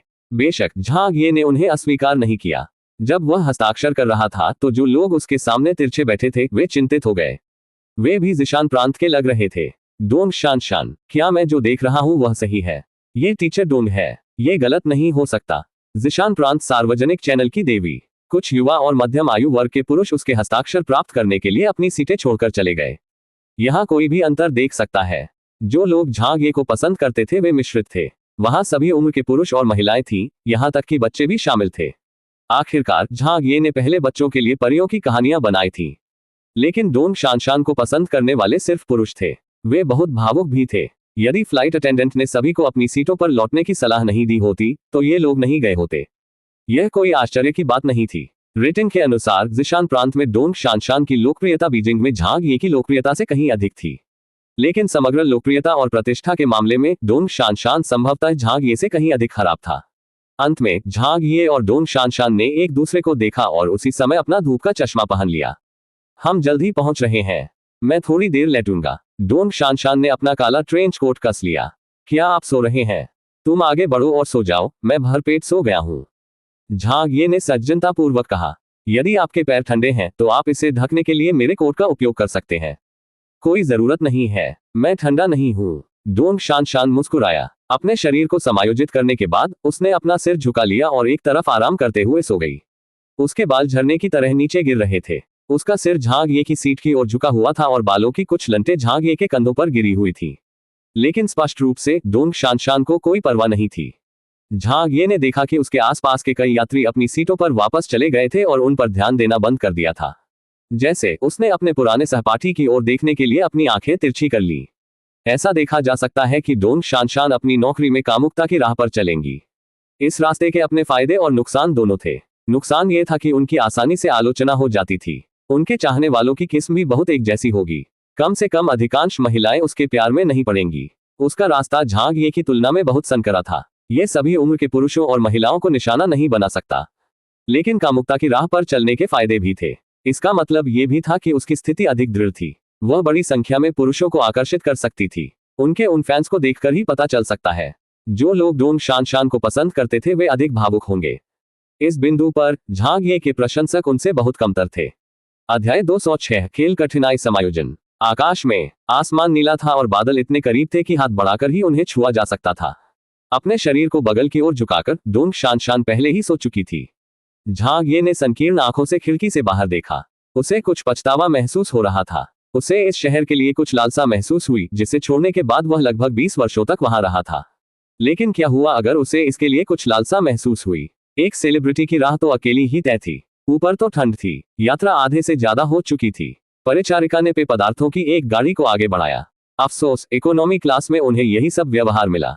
झांग ये ने परिचारिका को डोंग शानशान को परेशान नहीं करने दिया। वह जानता था कि स्कूल की छात्रा थकी हुई है, इसलिए उन्होंने अपनी ट्रे टेबल पर फलों के रस का एक गिलास रखने का अनुरोध किया। उसने कोका कोला का एक गिलास मांगा और गटकने लगा।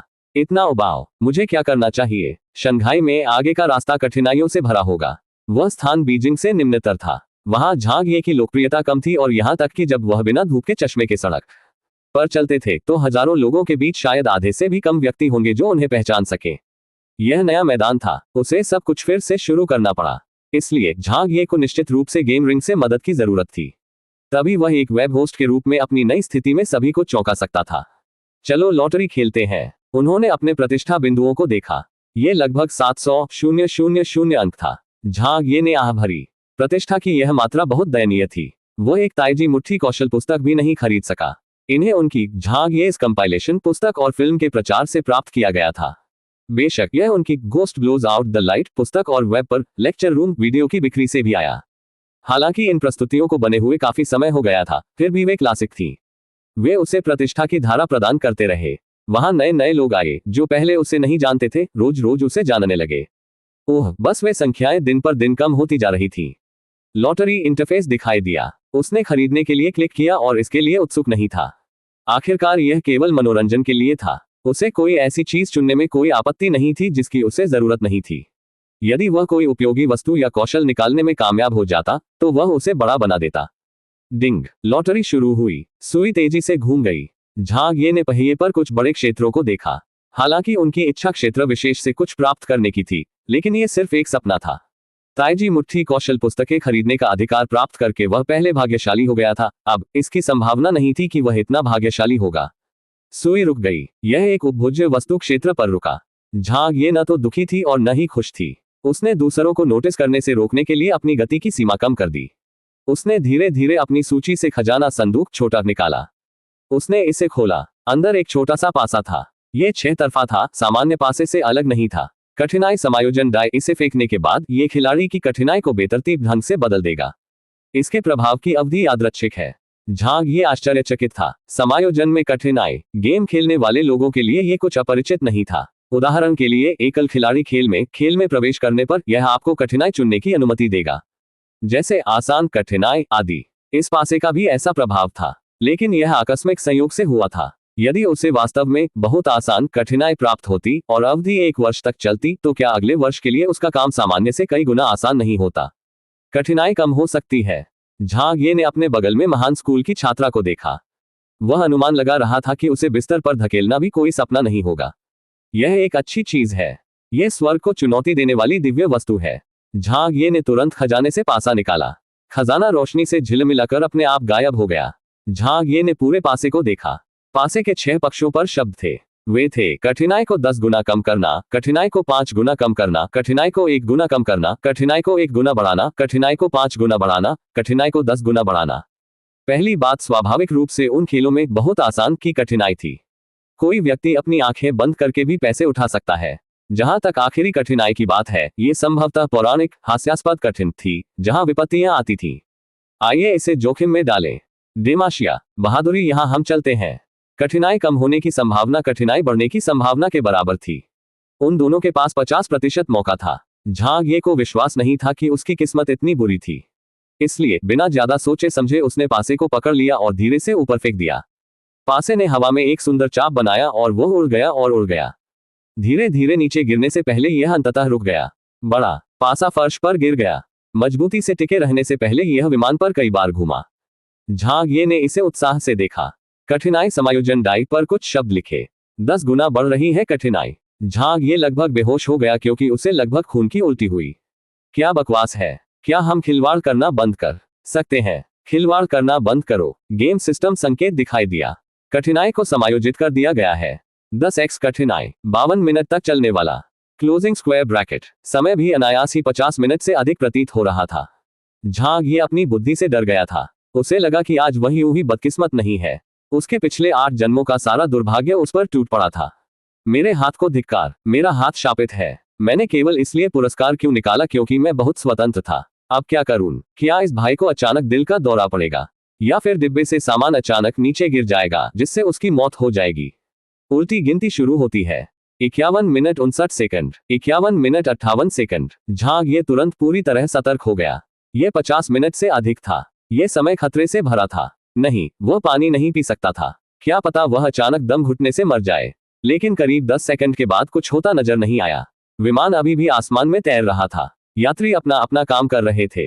डोंग शान अभी भी सो रहा था। सब कुछ अभी भी सामान्य था। झांग ये ने संदेह से आंखें झपकाईं। यह सही नहीं है। मुझे कठिनाई में कोई वृद्धि महसूस नहीं हुई। 10 गुना से अधिक क्या? मैं इससे 2 गुना महसूस भी नहीं कर सकता। शश, बहुत ज्यादा पानी पी लिया। शराब भी बहुत पी ली। झांग ये को अचानक शौचालय का उपयोग करने की तीव्र इच्छा महसूस हुई। वह अपने गंतव्य तक पहुंचने से बहुत दूर नहीं था और जल्द ही उतर जाएगा, लेकिन वह और अधिक सहन नहीं कर सका। उसने अपनी सीट बेल्ट खोली और तेजी से शौचालय की ओर चला गया। ओह, डोंग शान को उसने जगाया। उसकी आंखें नींद से उसकी ओर देखने लगी। बाहर जा रहे हो? झांग ये ने अपने पैर पकड़ लिए और सिर हिलाया। शौचालय जा रहे हैं।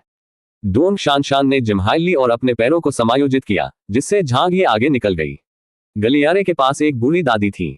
उसने धीरे धीरे झांग ये को पास देने का रास्ता दिया। धन्यवाद। विनम्रता से ऐसा कहने के बाद झांग ये शौचालय की ओर भागा। विमान में कुछ ही शौचालय थे। वह पीछे की ओर चला गया और वहां के शौचालयों पर कब्जा कर लिया गया। उसने कुछ देर तक इंतजार किया, फिर भी कोई बाहर नहीं आया। वह फिर से इकोनॉमी क्लास के सामने चला गया, लेकिन शौचालय भी भरा हुआ था। उसने गहरी सांस लेते हुए अपने पैर पकड़ लिए। 10 सेकंड से अधिक समय तक इंतजार करने के बाद जब उसने उस व्यक्ति को बाहर निकलते नहीं देखा, तो वह दरवाजा खटखटाने से खुद को नहीं रोक सका। कब्जा होना। अंदर से एक युवक की आवाज आई। बकवास। क्या यह पौराणिक हास्यास्पद कठिनाई थी? कठिनाई 10 गुना बढ़ जाने के बाद उसे शौचालय नहीं मिल सका, जिससे पेशाब रोकने के कारण उसकी मृत्यु हो गई। यह बकवास कठिनाई समायोजन डाई इतनी दुष्ट कैसे हो सकती है? झांग ये के पास कोई विकल्प नहीं था। वह घूमा और सीधे बिजनेस क्लास के लिए चला गया। इकोनॉमी क्लास और बिजनेस क्लास के बीच एक गलियारा था जिसमें विशेष रूप से परिचारिकाओं के लिए सीटें थीं। एक थोड़ी मोटी परिचारिका वहां आराम कर रही थी और जब उसने झांग ये को आते देखा, तो वह उठी और बोली, सर, क्या मैं आपकी मदद कर सकती हूँ? झांग ये ने तुरंत कहा, मुझे कुछ देर के लिए वहां जाना है। मोटी परिचारिका ने कहा, वहां ये बिजनेस क्लास है। मुझे पता है, लेकिन यहाँ सभी शौचालय भरे हुए हैं। झांग ये ने कहा। परिचारिका ने शून्य भाव से देखा, शौचालय जा रही हूँ, बस थोड़ी देर प्रतीक्षा करें। ये बहुत तेज होना चाहिए। झांग ये क्रोधित हो गए। ये वही विमान है, मैं वहां क्यों नहीं जा सकता? वह सचमुच अब और नहीं रुक सकता था। परिचारिका मुस्कुराए, मेरा मतलब यह नहीं है। ठीक है, आगे बढ़ो, सीधे आगे बढ़ो। ये कहते हुए उसने उसे रास्ता देने के लिए विभाजन का पर्दा खोल दिया। झांग ये ने अपने मन में कहा कि यह उसके जैसा ही था, लेकिन पर्दा खोलने पर झांग ये और मोटी परिचारिका दंग रह गए। इस छोटे विमान में प्रथम श्रेणी नहीं थी। बिजनेस क्लास के ठीक पीछे कॉकपिट था। वहां एक पर्दा भी था जो कॉकपिट के दरवाजे को अलग करता था, जिसे देखा नहीं जा सकता था। फिर भी उसे दरवाजा खुलने की आवाज सुनाई दी। उसे नहीं पता था कि पायलट या सह पायलट बाहर आ रहा है या नहीं। नहीं उसे पता था कि वह व्यक्ति शौचालय जा रहा है या किसी को ढूंढने जा रहा है। लेकिन झांग ये और मोटी परिचारिका ने केवल एक दाढ़ी वाले मध्यम आयु वर्ग के व्यक्ति को गलियारे की सीट से आगे बढ़ते देखा। वह पहली कुछ पंक्तियों में था और कुछ ही कदमों में दरवाजे तक पहुंच सका। दाढ़ी वाले व्यक्ति ने थप्पड़ मारकर पर्दा खोल दिया और वहां खड़े सुरक्षा अधिकारी का सामना किया। झांग ये पहले इस व्यक्ति से मिल चुके थे। वह वही व्यक्ति था जिससे हवाई अड्डे में प्रवेश करते समय उसकी टक्कर हो गई थी। उन्होंने एक दूसरे को डांट भी लगाई थी। बाद में घबराया हुआ अधेड़ उम्र का आदमी एक फोन कॉल आने के बाद जल्दी में चला गया। उसके हाथ में चाकू था। यह स्टील से नहीं बना था, बल्कि एक तात्कालिक चाकू था जिसके बारे में टीवी पर बताया गया था। यह आमतौर पर एक कार की तरह दिखता है, लेकिन इसे कुछ बार मोड़ने के बाद यह एक तेज गैर धातु चाकू बन जाएगा। यह छोटा था, लेकिन यह बहुत तेज था। आप क्या कर रहे हो? सुरक्षा अधिकारी के पास प्रतिक्रिया करने का समय नहीं था। मेरे रास्ते से बाहर। दाढ़ी वाले व्यक्ति के पास अच्छे कौशल थे, जैसे कि वह पहले प्रशिक्षित हो। सुरक्षा अधिकारी चिल्लाया, अच्छा नहीं, जल्दी से कॉकपिट के दरवाजे बंद करो, उसे मत जाने दो। दाढ़ी वाले आदमी के साथ 2 वार करने के बाद चाकू सीधे सुरक्षा अधिकारी के पेट में घोंप दिया गया। पायलट, जो अभी अभी बाहर आया था, बहुत घबरा गया था। वह कॉकपिट का दरवाजा बंद करने की उम्मीद में तेजी से घूमा, लेकिन दाढ़ी वाले आदमी की गति बेहद तेज थी। उसने चाकू निकाला और पायलट पर वार किया। फिर वह तेजी से कॉकपिट में घुस गया और कॉकपिट का दरवाजा जोर से बंद कर दिया। कार्यों की यह श्रृंखला इतनी तरल थी कि यह स्पष्ट रूप से पूर्व निर्धारित थी। मोटी परिचारिका अवाक रह गई जब उसने पीछे मुड़कर झांग ये की ओर देखा। झांग ये ने अपने सूखे गले से एक गहरी सांस ली और पलकें झपकाते हुए मोटी परिचारिका की ओर देखा। उसके बारे में मुझे लगता है कि मैं थोड़ी देर और सहन कर सकता हूँ। मोटी परिचारिका। अध्याय 207। संकट बहुत तेजी से आया। यह इतना तेज था कि किसी के पास प्रतिक्रिया करने का समय नहीं था। आह, हत्यारा, कोई विमान का अपहरण कर रहा है। बिजनेस क्लास के यात्री चिल्ला उठे। सभी फ्लाइट अटेंडेंट हैरान रह गए। किसी को भी इस तरह के घटनाक्रम की उम्मीद नहीं थी। जब कुछ खूबसूरत परिचारिकाएं सुरक्षा अधिकारी और पायलट की चोटों की जांच करने के लिए दौड़ी तो उनका चेहरा पीला पड़ गया। सुरक्षा अधिकारी ठीक था, हालांकि उसके पेट में चाकू मारा गया था, फिर भी वह होश में था। लेकिन पायलट की हालत ज्यादा खराब थी। उसकी बगल में चाकू मारा गया था और बेहोश होकर वह फर्श पर गिर गया था। फर्श खून से लथपथ था। भाई जो, उठो, और लियू, रुको रुको रुको, लिटिल मिन, जल्दी से प्राथमिक चिकित्सा किट ले आओ, जल्दी करो। एक दुबली पतली परिचारिका अपना मुंह ढांकते हुए तनाव से रोने लगी। यह पूरी तरह गड़बड़ था। केबिन में अव्यवस्था हो गई, मानो दलिया का बर्तन अस्त व्यस्त हो गया हो। यात्रियों को समझ नहीं आ रहा था कि क्या करें। उनमें रोने की भी क्षमता नहीं थी। यह नहीं हो सकता। वे वास्तव में अपहरण का अनुभव कर रहे थे। यह बहुत दुर्भाग्यपूर्ण था। संभवतः केवल झांग यही जानता था कि क्या हो रहा था। सबसे पहले, वह दाढ़ी वाला आदमी वास्तव में विमान अपहरण की योजना बना रहा था। दूसरे, ये स्थिति कठिनाई समायोजन डाई के कारण हुई। ये 10x कठिनाई थी। ये वास्तव में 10 गुना मुश्किल है। अब वह समझ गया कि कठिनाई समायोजन डाई झूठ नहीं बोल रही थी। अपने पेशाब से छुटकारा पाने में सक्षम न होने के कारण झांग ये की मृत्यु को 10x कठिनाई नहीं माना जाता था। यह एक अपहरण है। यह उन्हें उनकी मृत्यु की ओर भेज रहा था। क्या करें? हम खत्म हो गए, हम खत्म हो गए, हम मर चुके हैं। तारान कंसिस्कियां, माँ, मुझे डर लग रहा है। जैसे ही कुछ यात्री असमंजस में थे कि क्या करें, तभी एक युवक खड़ा हो गया। उसकी उम्र लगभग 20 वर्ष से अधिक थी और उसकी उम्र झांग ये के समान ही थी। उसका शरीर ज्यादा मोटा नहीं लग रहा था और थोड़ा पतला था। उसका नाम यान हुई था और वह चिल्लाया, घबराओ मत, हर कोई शांत रहे, घायलों को पहले पीछे ले आओ। क्या यात्रियों के बीच कोई डॉक्टर या नर्स है? क्या कोई डॉक्टर है? उसके कई बार चिल्लाने के बाद किसी ने जवाब दिया। 40 साल की एक अधेड़ उम्र की महिला दांत पीसते हुए आगे आई।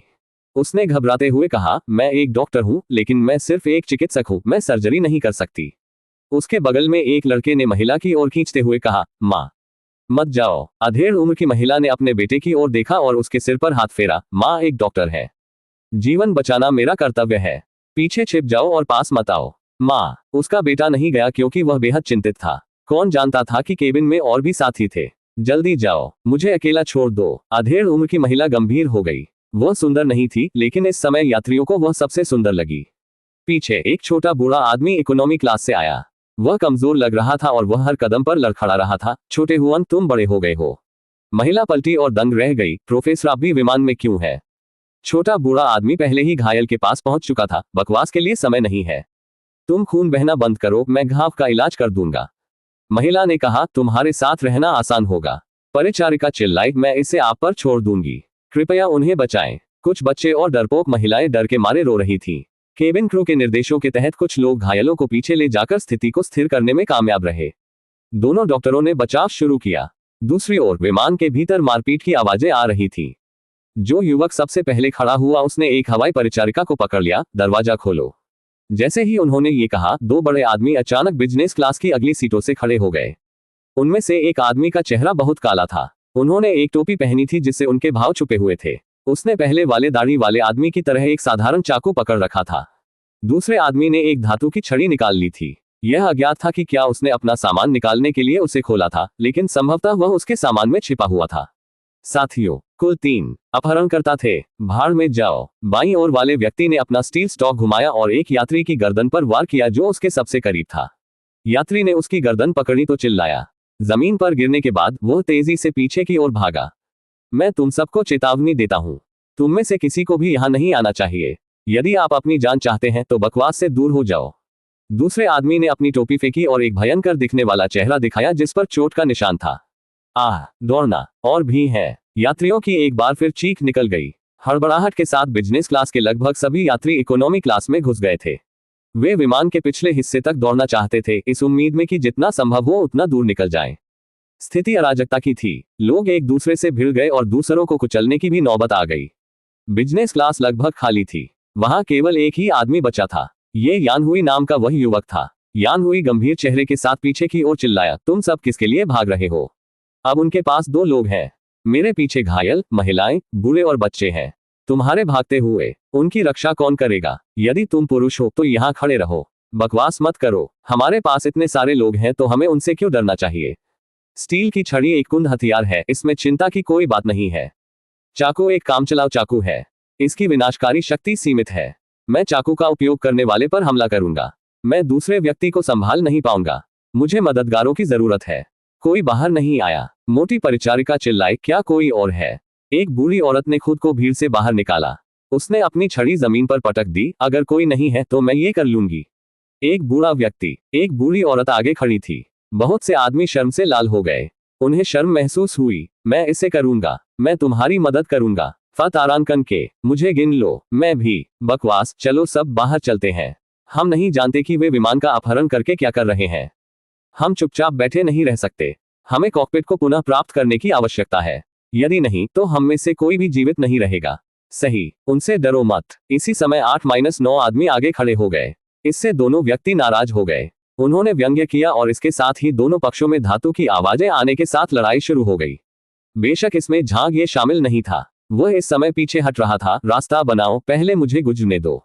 मोटी परिचारिका जो पहले झांग ये के साथ बहस कर रही थी, उसने ये देखकर तुरंत उसके प्रति तिरस्कार दिखाया। अन्य यात्रियों ने भी उसकी ओर देखा। क्या वह शिक्षक झांग नहीं है? ठीक है, टीवी पर वाला। शिक्षक झांग, आप किसके पीछे भाग रहे हैं? वे पहले से ही लड़ रहे हैं। यदि आप पुरुष हैं तो आपको मदद करनी चाहिए। भूल जाओ, मौत से कौन नहीं डरता। मुझे लगता है कि हर आदमी अपने लिए है। वे शब्द बहरे कानों तक नहीं पड़े और न ही झांग ये ने आसपास के लोगों की तिरस्कारपूर्ण दृष्टि पर ध्यान दिया। उसके मन में केवल एक ही विचार था, शौचालय का। वह अभी भी अपना पेशाब रोके हुए था। वह सीधा खड़ा भी नहीं हो पा रहा था। आखिर वह क्या मदद कर सकता था? झांग ये निश्चित रूप से चिंतित था, इसलिए उसे पहले अपनी जैविक जरूरतों को हल करना था। आखिरकार वह शौचालय के दरवाजे तक गया और जब उसने उसे खोलने की कोशिश की तो वह बंद था। दरवाजा खोलें, झांग ये चिल्लाया। एक धीमी महिला आवाज ने कहा, आप कौन है?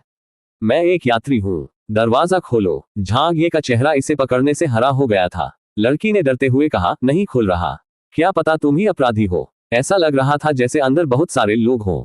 उसने अचानक डोंग शान शान की आवाज सुनी, दरवाजा खोलो। ये व्यक्ति मेरा पुराना सहपाठी है। मैं उसे जानता हूँ। कुछ सेकंड बीत गए। दरवाजा चरमरा कर खुला। छोटे से शौचालय में 7 लोग छुपे हुए थे। वहां 4 महिलाएं, 2 बच्चे और एक बूढ़ा आदमी था। वे अपराधी से डरकर वहीं छुपे हुए थे। झांग ये परेशान नहीं हो सका और अंदर चला गया। मुझे शौचालय का उपयोग करने की आवश्यकता है। भैया, निचोड़ो मत। यह इतने सारे लोगों को नहीं ले सकता। एक महिला चिल्लाए। एक छोटे लड़के ने डरते हुए कहा, जल्दी से दरवाजा बंद करो, जल्दी से दरवाजा बंद करो। अजीब स्थिति के साथ शौचालय के भीतर बूढ़े व्यक्ति ने दरवाजा बंद कर दिया। एक के बाद एक लोगों को निचोड़ने के बाद झांग ये अंततः शौचालय में पहुंचे। इसके बगल में डोंग शान शान था। उसका ये पुराना सहपाठी अवश्य सतर्क था। ठीक अंदर खड़े होने से इस बात की बहुत अधिक संभावना थी कि वह खतरे की पहली सूचना पर यहां छिपने वाली पहली व्यक्ति थी। छोटा शौचालय भरा हुआ था। क्या आप ठीक हो? झांग ये ने चिंता से पूछा। डोंग शान शान ने कड़वाहट से कहा, ये ठीक है। मुझे ऐसी चीज का सामना करने की उम्मीद नहीं थी। अध्याय 208। झांग ये प्रकट होता है। विमान में, शौचालय में खुद को राहत देने के बाद झांग ये ने एक लंबी आह भरी। उसने अपनी पीठ सीधी की और जीवित महसूस किया। क्षमा करें, मुझे बाहर जाने दो।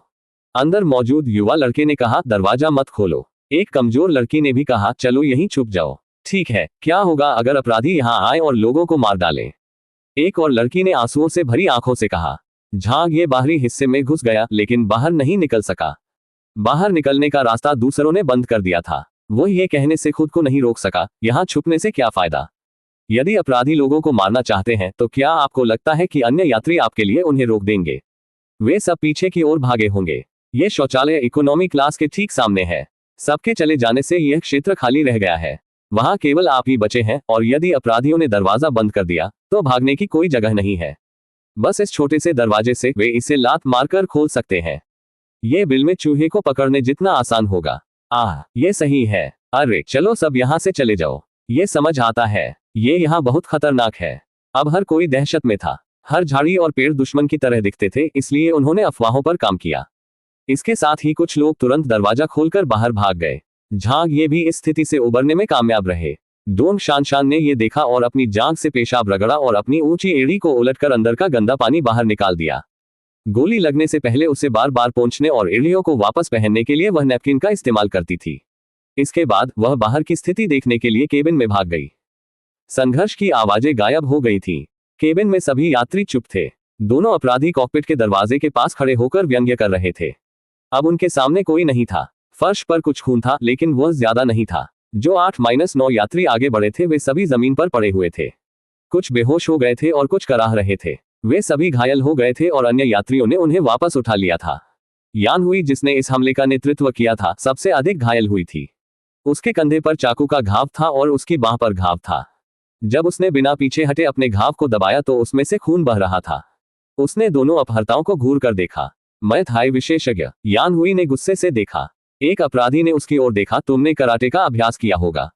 तुम अभी भी बहुत कमजोर हो। पहले की लड़ाइयों में कोई सस्पेंस नहीं था। यात्रियों ने सोचा था कि अधिक लोगों के साथ वे मजबूत होंगे, लेकिन वे सभी हार गए। दोनों ने पहले अपने हथियारों का इस्तेमाल किया, फिर अपनी मुट्ठियों और टांगों का। यह स्पष्ट था कि वे विशेषज्ञ थे। मैं थाई विशेषज्ञ। मैं थाई एक प्रसिद्ध युद्ध तकनीक थी। यह अपनी ताकत और चपलता के लिए प्रसिद्ध था। हमला करने के लिए मुख्य तरीके थे अपनी मुट्ठियों, पैरों, घुटनों और कोहनी का उपयोग करना। हमला करने के लिए अंगों का उपयोग करना बेहद तरल था और ऊर्जा की प्रचुरता ने एक भयंकर हमलावर शक्ति पैदा की। यान हुई ने भले ही कराटे का अभ्यास किया हो, लेकिन वह उनका मुकाबला नहीं था। एक अन्य अपराधी चिल्लाया, देखो, यह तुम्हारा भाग्य है। हमने तुम्हें पहले ही चेतावनी दी है, फिर भी तुम नहीं सुनते। फिर हत्या शुरू करने के लिए हमें दोष मत दो। वे इस बात से काफी नाराज थे कि पहले की स्थिति में कुछ प्रतिरोध था। लोगों को वश में करने के लिए, उन्हें बाकी लोगों को डराने के लिए पहले कुछ लोगों को मारना पड़ा। उसने अपने साथी को कॉकपिट के दरवाजे की रखवाली करने के लिए छोड़ दिया और आगे बढ़ गया। मैं पहले किसे मारूं? क्या आप किसी व्यक्ति को बाहर भेज रहे हैं या मुझे खुद ही कोई ढूंढना होगा? हाँ, वह विकृत ढंग से हंसा। तुम्हारी हिम्मत कैसे हुई? यान हुई ने गुस्से में जवाब दिया। वह फिर से चार्ज करना चाहता था, लेकिन उसे बहुत अधिक चोटें आईं। एक गलत कदम से वह फर्श पर गिर गया। आप इसे अब और नहीं सह सकते। मत जाओ। महिला चिकित्सक ने उसे पकड़ लिया। मेडिकल प्रोफेसर ने जोर से कहा, उसे पीछे की ओर खींचो। पहले खून बहना बंद करो। उसे मौत की तलाश करने से रोकने के लिए 2 हवाई परिचारिकाओं ने उसे अपनी तरफ से पकड़ लिया। पीछे के यात्रियों ने यान हुई को उसके घावों का इलाज करने के लिए रास्ता देने के लिए रास्ता खोल दिया। अब सामने कोई खड़ा नहीं था। बूढ़े लोग, महिलाएं और बच्चे, जो इकोनॉमी क्लास में थे, अपराधियों के संपर्क में आ गए। भीड़ की ओर बढ़ते हुए अपराधी ने धीरे धीरे अपने हाथ में मौजूद चाकू को रगड़ा। आओ मत, सोब सोब सोब, हम समाप्त कर चुके हैं। हम बर्बाद हो गए हैं। मुझे बचाओ, वह आ रहा है। यात्री बदहवास होकर पीछे की ओर भागे, लेकिन पीछे की ओर सीमित जगह थी और इतने सारे लोगों के साथ 10 मीटर के बाद पीछे हटने की कोई जगह नहीं थी। केबिन क्रू में से एक युवक चिल्लाया, मैं बाहर जाऊंगा। वह भी उन लोगों में से एक था जो अभी आगे बढ़े थे और घायल हो गए थे। एक केबिन क्रू के रूप में यात्रियों की सुरक्षा की रक्षा करना उनकी जिम्मेदारी और दायित्व था।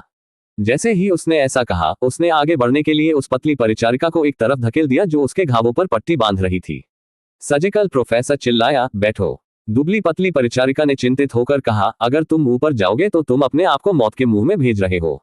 नहीं, युवा क्रू सदस्य ने दांत पीसते हुए कहा, लेकिन अब हम क्या करें? कोई भी उनका मुकाबला नहीं कर सकता। सबसे उम्रदराज हवाई परिचारिका ने अन्य यात्रियों को देखते हुए असहायता से अपने दांत पीस लिए। उसने निवेदन किया, क्या कोई है जो हर किसी की मदद करना चाहता है? क्या कोई है जो हम सभी को बचा सकता है? पतली परिचारिका चिल्लाई, उन्हें रोको। एक महिला एक बच्चे को पकड़े हुए कांपते हुए बोली, यहाँ बहुत सारे बूढ़े और बच्चे हैं। कई लोग मदद के लिए चिल्ला रहे थे। अपराधी को हाथ में चाकू लेकर आते देख वे कुछ नहीं कर सके। मैं आप सभी से विनती करता हूँ, कोई तो हमें बचा लो। अपराधी उनसे महज कुछ मीटर की दूरी पर था। उस मोटी परिचारिका का चेहरा हताशा से भर गया जब वह आखिरी बार चिल्लाई, क्या कोई विशेषज्ञ है? अचानक भीड़ में से एक युवक बोला, मुझे कौन बुला रहा है? मोटी परिचारिका हैरान रह गई क्योंकि सभी यात्रियों ने आश्चर्य से उसकी ओर देखा। यह आप है? यह व्यक्ति निश्चित रूप से झांग ये था। वह पहले से ही आगे की ओर दबाव बना रहा था। मुझे पास होने दो। डोंग शान चौंक गई और उसने तुरंत उसे पकड़ लिया। झांग ये, तुम्हें क्या हो गया? इस समय एक हीरो होने के नाते मत जाओ। झांग ये ने उदासीनता से कहा, मैं कोशिश करूंगा। अपनी दादी को आजमाएं। इस समय सेक्सी स्कूल सुंदरी ने अपनी छवि खो दी थी। झांग ये जानती थी कि वह उसके लिए चिंतित थी, लेकिन उसने उसे नजरअंदाज कर दिया। उसके सामने की भीड़ ने उसके लिए रास्ता बना दिया था। झांग ये मुस्कुराया और बाहर चला गया। झांग ये, डोंग शान ने चिंतित होकर कहा। मोटी परिचारिका ने कहा, क्या आप दौड़ने वाले पहले व्यक्ति नहीं थे? झांग ये मुस्कुराए, तुम्हारा मतलब क्या है? भागो। मैं अपना पेशाब रोक रहा था। तुम्हें चाहिए कि मैं पहले खुद को छुड़ाऊं। मोटी परिचारिका और कुछ लोग जिन्होंने पहले झांग ये का तिरस्कार किया था, उन्हें एहसास हुआ कि यह आदमी डर के कारण छिपने के लिए शौचालय में नहीं भागा था। यान हुई ने उसकी ओर देखा और दर्द से उसका हाथ पकड़ लिया। मैं इसे तुम पर छोड़ दूंगा भाई। झांग ये ने भी उस पर अच्छी छाप छोड़ी। मेरे लिए इसे आगे बढ़ाने के लिए धन्यवाद मेरे दोस्त। अब इसे मुझ पर छोड़ दो, चिंता मत करो। यान हुई ने थोड़ा सिर हिलाया, सावधान रहें। झांग ये मुस्कुराए, ये शब्द उन दो अपराधियों से कहे जाने चाहिए। सभी ने एक दूसरे की ओर देखा। लोग सोच रहे थे कि आखिर ये शख्स कौन है? क्या ये इतना कॉन्फिडेंट भी था? ये शिक्षक झांग है। अय्या, ये शिक्षक झांग ये है। कौन सा झांग ये और कौन हो सकता है? व्याख्यान कक्ष के पिछले वक्ता और मेजबान तो क्या वह सिर्फ बात करने में ही अच्छा नहीं है? और कैसे? इस पर अपराधी प्रसन्न हुआ। उसने झांग ये की ओर देखा जो आगे खड़ा था। ये सोचना बुरा नहीं है कि कोई आगे बढ़ने की हिम्मत करेगा। तो क्षमा करें, आप मेरा पहला शिकार होंगे। एक कदम के साथ वह पहले से ही झांग ये के सामने था। डोंग शान चिल्लाया, सहपाठी झांग, इसे खत्म करो। वाह, छुरा घूमता हुआ आया सीधे झांग ये के पेट की ओर। झांग ये जानता था कि उसका सबसे शक्तिशाली कौशल ताइजी फिस्ट था। वह इसका उपयोग करना चाहता था, लेकिन इस महत्वपूर्ण क्षण में समय समय पर काम करने वाली ताइजी मुट्ठी का उपयोग नहीं किया जा सका। वह पीछे हटने के लिए केवल ताइक्वांडो की बुनियादी चालों का ही उपयोग कर सकता था। उसी समय उसने थोड़ी सी चेतावनी के साथ लात मारी और अप्रत्याशित रूप से अपराधियों में से एक की कलाई पर लात मार दी। वाह, डिंग डांग, तात्कालिक चाकू को लात मारकर जमीन पर गिरा दिया गया। अपराधी हैरान हो गया और क्रोधित हो गया। ताइक्वांडो, उसने सोचा कि झांग ये एक कमजोर व्यक्ति था और सावधान नहीं था, जिसके परिणामस्वरूप उसे एक छोटा नुकसान उठाना पड़ा। अच्छा, सुंदर, शिक्षक झांग अद्भुत है। शिक्षक झांग ये, आप बहुत अच्छे हैं। यात्री जय जयकार करने लगे। अपराधी का चेहरा उदास हो गया क्योंकि वह बिना चाकू के फिर से आगे बढ़ा। उन्होंने अपने मय थाई हमलों का उपयोग करना शुरू कर दिया। यह चाकू से भी अधिक खतरनाक था क्योंकि मय थाई उसका तुरुप का इक्का था। झांग ये को अचानक बदलाव महसूस हुआ। शायद ऐसा इसलिए था क्योंकि उसने बहुत कम ताइजी फिस्ट कौशल पुस्तकें खाई थी, या क्योंकि उसके पास इसमें अधिक शारीरिक प्रशिक्षण नहीं था।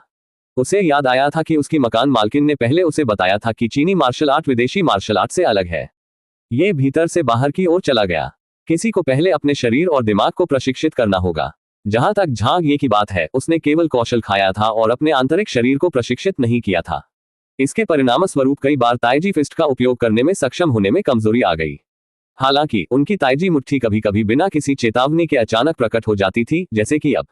लगभग 100 यात्रियों और केबिन क्रू के समर्थन के साथ उसने अपराधी का सामना करने के लिए एक कदम आगे बढ़ाया, और यह कदम एक बिल्ली की तरह था। यह ताइजी फिस्ट का मूल फुटवर्क था। वह इसका उपयोग कर सकता था। जो अपराधी मय थाई में पारंगत था, वह ताइक्वांडो विधाओं को स्पष्ट रूप से जानता था। उसने झांग ये के कमजोर बिंदुओं पर मुक्का मारा और उसके पैर पर हमला करने के लिए तैयार हो गया था। लेकिन झांग ये ने अचानक अपनी चाल बदल दी और अपनी बाहों के एक ब्लॉक और खिंचाव के साथ उसके हाथ ने अपराधी की कलाई के साथ आधा घेरा बना लिया।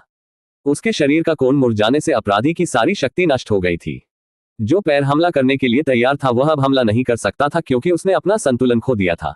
झांग ये ने इस अवसर का लाभ उठाते हुए अपने पैरों का उपयोग करके अपराधी को अपने पैरों से नीचे गिरा दिया और उस पर हमला कर दिया। अपराधी बहुत सदमे में थे। क्या बकवास है? क्या आप अभी ताइक्वांडो का उपयोग नहीं कर रहे थे? आपने चालें क्यों बदली? ये कुंग फू क्या बकवास है? वह झांग ये के पैर की मार से बचने के लिए जल्दी से दूर गिर गया और पीछे मुड़कर देखा, यहाँ जल्दी आओ और मेरी मदद करो। मैं उसे नहीं हरा सकता। विमान परिचारिका और यात्री हैरान रह गए। उसे हरा नहीं सकते। अपराधी ने कहा कि वह झांग ये का मैच नहीं था। डोंग शान ने भी अजीब नजर डाली, ये पोता कब इतना शक्तिशाली हो गया? पीछे के अपराधियों ने भी झांग ये की ताकत को देखा। उनका दिल बैठ गया क्योंकि ऐसे विशेषज्ञ को केवल छड़ी के सहारे आसानी से निपटाया नहीं जा सकता था। उन्होंने स्टील की छड़ी को फेंक देने और झांग ये के साथ करीबी मुकाबले में जाने का फैसला किया। तोड़ो, तीनों लड़ने लगे। झांग ये अकेले ही 2 लोगों से मुकाबला कर रही थी। अध्याय 209, शिक्षक झांग ये, मैं तुम्हें मरते दम तक प्यार करता हूं। 2 लोग। झांग ये को तुरंत दबाव महसूस हुआ। इससे पहले छोटे पहाड़ पर झांग ये ने 4 के खिलाफ एक लड़ाई लड़ी थी। वे भिक्षु काफी कुशल थे और उन्हें बचपन से ही बुनियादी कौशल में प्रशिक्षित किया गया था। लेकिन यह अलग था। भिक्षुओं ने केवल बुनियादी कौशल में प्रशिक्षण लिया और केवल घूसे, लात और कर्मचारियों के हमलों का इस्तेमाल किया। वे अधिक चालें नहीं जानते थे और उन्हें मार्शल आर्टिस्ट नहीं माना जाता था। इसके अलावा वे हमेशा जप करते रहते थे, तो उन्हें युद्ध का अनुभव कैसे हो सकता था। तो उस समय झांग ये उन 4 को आसानी से हरा सकती थी, लेकिन आज स्थिति अलग थी। वे दोनों स्पष्ट रूप से मय थाई के विशेषज्ञ थे। एक विमान का अपहरण करने का साहस करने के लिए वे संभवतः युद्ध के प्रति कठोर लोग थे। जो भिक्षु सारा दिन घर के अंदर ही रहते थे, उनकी तुलना उनसे नहीं की जा सकती थी। एक मुक्का उड़ता हुआ आया, झांग ये ने ब्लॉक कर दिया। एक लात उड़कर आई, झांग ये चकमा देकर किनारे हो गया। तेजी से उन तीनों ने लगभग 8 या 9 राउंड लड़ाई की थी। झांग ये उनका कुछ नहीं कर सके और बमुश्किल बचाव कर सके। वह ज्यादा जवाबी हमला नहीं कर सका। उनकी ताइजी फिस्ट कभी कभी ही काम करती थी। जब ये काम नहीं करता था तो झांग ये हमलों को रोकने के लिए अपने ताइक्वांडो का उपयोग करता था, लेकिन चूंकि उसने बहुत कम ताइक्वांडो कौशल पुस्तकें खाली थी, इसलिए वह स्पष्ट रूप से 2 लोगों का मैच नहीं था। इसलिए उन्हें मुख्य रूप से अपनी ताइजी मुट्ठी पर निर्भर रहना पड़ा।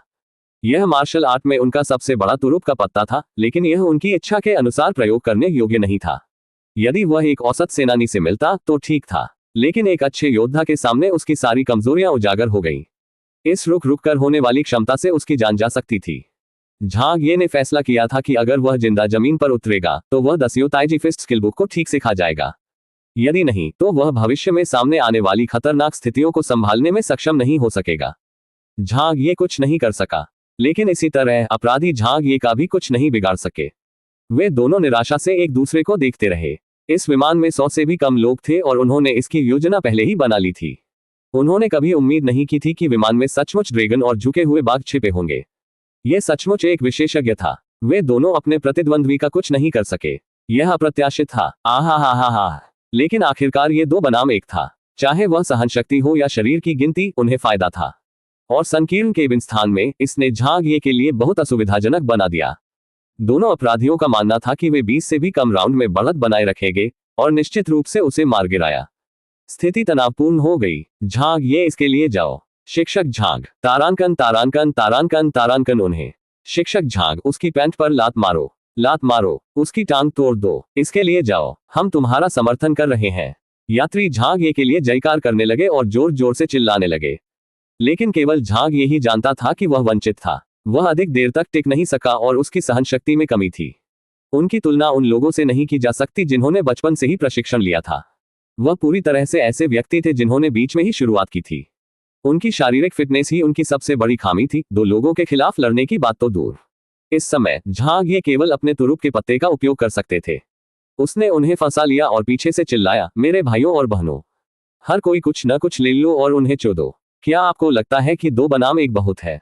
हमारे यहाँ 100 लोग हैं। झांग ये शातिर था क्योंकि उसने दुष्टता से कहा, मैं उन्हें पकड़कर रखूंगा। तुम लोग चीजें लेते हो और उन्हें तोड़ देते हो। आप जितना जोर से तोड़ेंगे उतना बेहतर होगा। तारांकन के, मुझे विश्वास नहीं है कि हम उन्हें मार नहीं सकते। यान हुई ने भी आसन संकट को देखा। जल्दी करो, चलो शिक्षक झांग की मदद करें।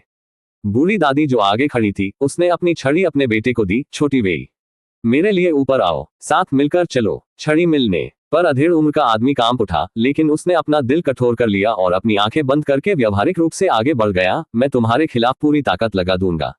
झांग ये ने कहा, बड़े भाई, अपनी आंखें बड़ी खोलो। बकवास, गलत व्यक्ति को मत मारो। तुम। एक अन्य युवक जिसने पहले आगे बढ़ने की हिम्मत नहीं की थी, बाहर निकल आया। कुछ भी, मुझे कुछ दो। क्या कोई हथियार है? मैं भी बाहर जा रहा हूँ। एक हवाई परिचारिका ने उसे एक केतली दी। युवक ने केतली ली और चिल्लाते हुए उसकी ओर भागा। कई यात्री अपना सूटकेस निकालने लगे। चाहे वह किसी का भी हो, सामान खंगाला गया और सामान आसपास के लोगों को दे दिया गया। उन सभी के मन एक थे। यहाँ एक फोन है, इसे मुझे दे दो। फोन बहुत छोटा है। यह एक big brother big mobile phone है। इसकी तुलना एक ईंट से की जा सकती है। क्या बकवास है? ये कौन सा वर्ष है कि कोई अभी भी big brother big mobile phone का उपयोग करता है? बढ़िया, यह मुझे दे दो। मुझे भी दो। क्या इस्तेमाल करने के लिए कोई अच्छी चीज है? लानत है। महिला, तुमने मुझे सैनिटरी पैड का एक डिब्बा क्यों दिया? क्या तुम चाहती हो कि मैं इसे उनकी आंखों पर चिपका कर उन्हें अंधा कर दूं या कुछ और? दूसरी ओर, लड़ाई के दौरान झांग ये ने अचानक एक कदम उठाया और ताइजी फिस्ट के बुनियादी कदमों का उपयोग करते हुए वह उन दोनों के पीछे की ओर चक्कर लगाया और कॉकपिट दरवाजे की ओर बढ़ गया, जिससे उन्हें यात्रियों को पता चला। शुल्क, उन्हें तोड़ दो। फ तारांकन क युवा तारांकन अर्ज। केतली, बड़े भाई बड़े, घमंड दर्पण, कॉस्मेटिक बोतल और सैनिटरी तौलिए आदि। 2 लोगों को मारने के लिए सभी प्रकार की अजीब चीजों का इस्तेमाल किया गया था।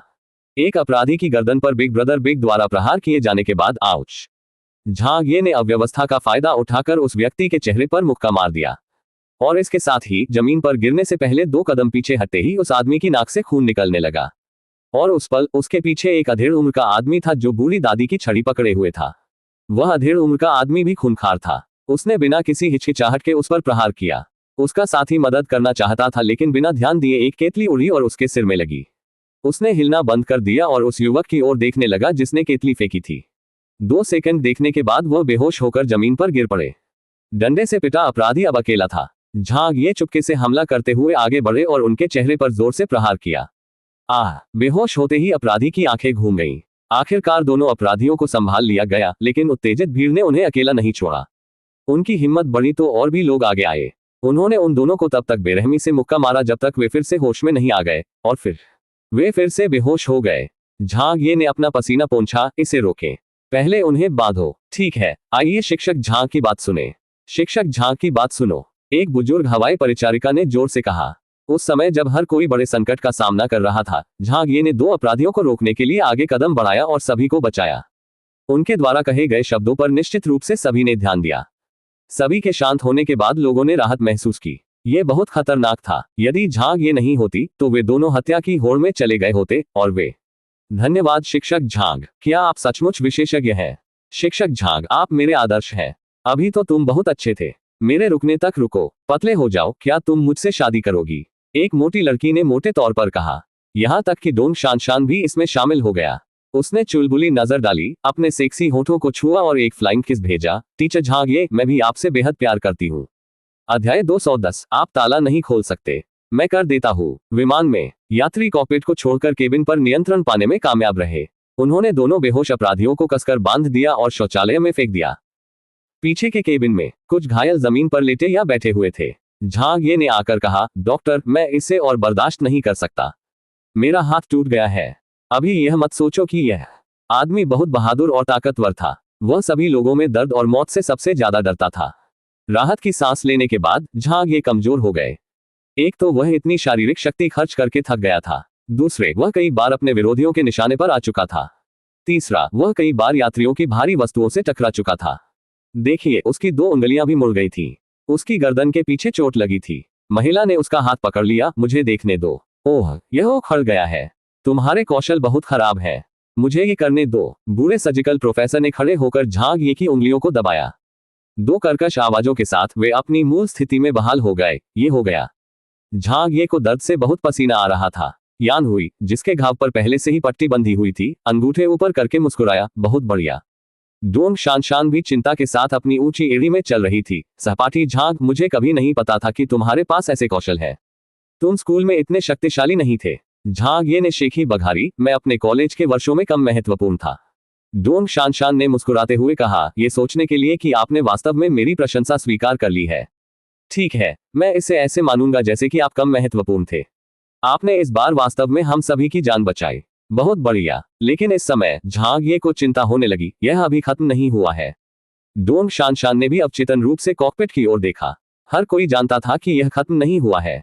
कॉकपिट में अभी भी एक अपराधी था। कोई नहीं जानता था कि दूसरा पायलट कैसा है। उन्होंने हाथापाई की आवाजें सुनी थी, लेकिन जब तक वे बाहर के 2 अपराधियों को संभालते, कॉकपिट शांत हो गया। डोंग शानशान ने आह भरते हुए कहा, हम इसे भगवान के हाथों में छोड़ देंगे। झांगिए अंधविश्वासी थी। वह कभी कभी मामलों पर निर्णय लेने के लिए एक सिक्का या जूता फेंक देते थे, लेकिन उनका मानना था कि मानव प्रयासों से कुछ भी हासिल किया जा सकता है, इसलिए अभी भी उम्मीद थी। सामने वाले केबिन में यहां हर कोई चिंतित था। वहां आए एक पुरुष यात्री ने कहा, चलो अंदर चले। मोटी एयर परिचारिका ने कहा, हमारे पास बाहर की कोई चाबी नहीं है। कॉकपिट के अंदर केवल एक ही चाबी लटकी हुई है। केबिन क्रू के युवा थोड़ा ठीक हो गए थे और संघर्ष कर रहे थे। वह बता सकता था कि स्थिति अत्यावश्यक थी। वे निश्चित रूप से अपराधियों को कॉकपिट पर नियंत्रण नहीं करने दे सकते थे, अन्यथा वे सभी बर्बाद हो जाते। ऐसे में उसने दरवाजे पर लात मारना शुरू कर दिया, लेकिन दरवाजा स्थिर रहा। यह बेकार था। अन्य यात्री मदद के लिए आगे आए, चलो इसे तोड़ दें। कुछ बड़े हटे कट्टे यात्री आए और बारी बारी से दरवाजा तोड़ने लगे। तोड़ो तोड़ो तोड़ो। कॉकपिट के दरवाजे का केवल थोड़ा सा पेंट उखड़ा हुआ था। सबसे बुजुर्ग हवाई परिचारिका ने चिंतित होकर कहा, यह बेकार है। बिना चाबी के यह असंभव है। हम इसे मारकर नहीं खोल सकते। दरवाजा मिश्रधातु की कई परतों से बना है। मोटी एयर परिचारिका ने कहा, लेकिन हमारे पास बाहर की चाबी नहीं है। केबिन क्रू के युवा ने दृढ़ता से कहा, चलो कुछ हाथ के उपकरण ढूंढते हैं और दरवाजा तोड़ो। एक बार जब अपराधियों ने विमान पर नियंत्रण कर लिया तो हम सभी का जीवन खतरे में पड़ जाएगा। पतली हवा वाली परिचारिका ने निराशावादी ढंग से कहा, उस व्यक्ति ने पहले ही विमान का नियंत्रण अपने हाथ में ले लिया होगा। हमें अभी भी अंदर जाने की जरूरत है। क्या हम यहीं बैठे रहेंगे और अपनी मौत का इंतजार करेंगे? युवक ने कहा। यात्रियों को पता था कि उन्हें एकजुट होने की जरूरत है। अपने जीवन को दांव पर लगाते हुए वे केवल स्वयं पर भरोसा कर सकते थे। लेकिन हवाई जहाज पर लाई जा सकने वाली चीजें सीमित थीं। कुल्हाड़ी होती तो कुछ उम्मीद होती, लेकिन अब कुछ भी न होने पर वे केवल कुंद वस्तुओं का उपयोग करके दरवाजे को तोड़ने का सबसे मूर्खतापूर्ण तरीका अपना सकते हैं। 1 बार, 5 बार, 10 बार, इस बार कुछ असर हुआ। कॉकपिट दरवाजे की पहली बाहरी परत खराब हो गई थी, लेकिन यह देखा जा सकता था कि केवल बाहरी हिस्सा ही क्षतिग्रस्त हुआ था। दरवाजा तोड़ा नहीं जा सका। बूढ़ी विमान परिचारिका ने सुझाव दिया, आइए कॉकपिट से संपर्क करने का प्रयास करें और देखें कि अपराधी क्या चाहता है। मोटी एयर परिचारिका जल्दी से संचारक को लेने के लिए दौड़ी, लेकिन शीघ्र ही उसे नीचे रख दिया। ये काम नहीं करता है। कॉकपिट के संचार उपकरण को कॉकपिट से काट दिया गया है। वृद्ध विमान परिचारिका की अभिव्यक्ति बदल गई। क्या यह अपराधी द्वारा किया गया था? केबिन क्रू के युवाओं ने भी एक भयावह हकीकत के बारे में सोचा, क्या अपराधियों को विमान उड़ाने का अनुभव हो सकता है? वरना वे इतना कुछ कैसे जानते होंगे? क्या वह सच है? यह नहीं हो सकता। हम बर्बाद हैं। उन पर अचानक प्रहार किया गया। ये खबर निराशा से भरी थी। हालांकि झाग ये बहुत दूर था, फिर भी वह बातचीत सुन सकता था। यह सुनकर उसका चेहरा हरा हो गया। कॉकपिट में एक सह पायलट था। यदि अपराधी ने सह पायलट को अपनी इच्छा के अनुसार चलने के लिए मजबूर किया होता, तो सह पायलट के लिए एक मौका हो सकता था, क्योंकि अपराधी उसे मारने की हिम्मत नहीं करता, क्योंकि विमान उड़ाने वाला कोई नहीं होता। लेकिन अगर अपराधी खुद विमान उड़ा सके तो उसे किसी बात का कोई मलाल नहीं होता। कॉकपिट में कोई नहीं होने के कारण उनके पास विरोध करने का कोई मौका नहीं था। वे केवल वध किए जाने की प्रतीक्षा कर सकते थे। 14 तुम्हारे दादाजी, वे मय थाई जानते हैं और विमान उड़ाना भी जानते हैं। आजकल आतंकवादी इतने प्रतिभाशाली कैसे हो सकते हैं? क्या आप कम से कम अपनी नैतिकता विकसित कर सकते हैं? भाई, ऐसा नहीं हो सकता कि आप यह विमान ले जा रहे हो और किसी इमारत से टकरा रहे हो, है ना? इस दुनिया के लोगों ने कभी 9/11 का अनुभव नहीं किया था। वह चौंकाने वाली विश्व घटना इस दुनिया में नहीं हुई थी, लेकिन झागे ने पहले इसका अनुभव किया था। वह उन अपराधियों के नापाक तरीकों को जानता था, इसलिए वह सबसे अधिक चिंतित था। पोते पोतियों का ये झुंड कुछ भी कर सकता है। विमान परिचारिका ने फिर से अपना फोन चालू किया और अब सिग्नल व्यवधान के बारे में चिंता करने का समय नहीं था।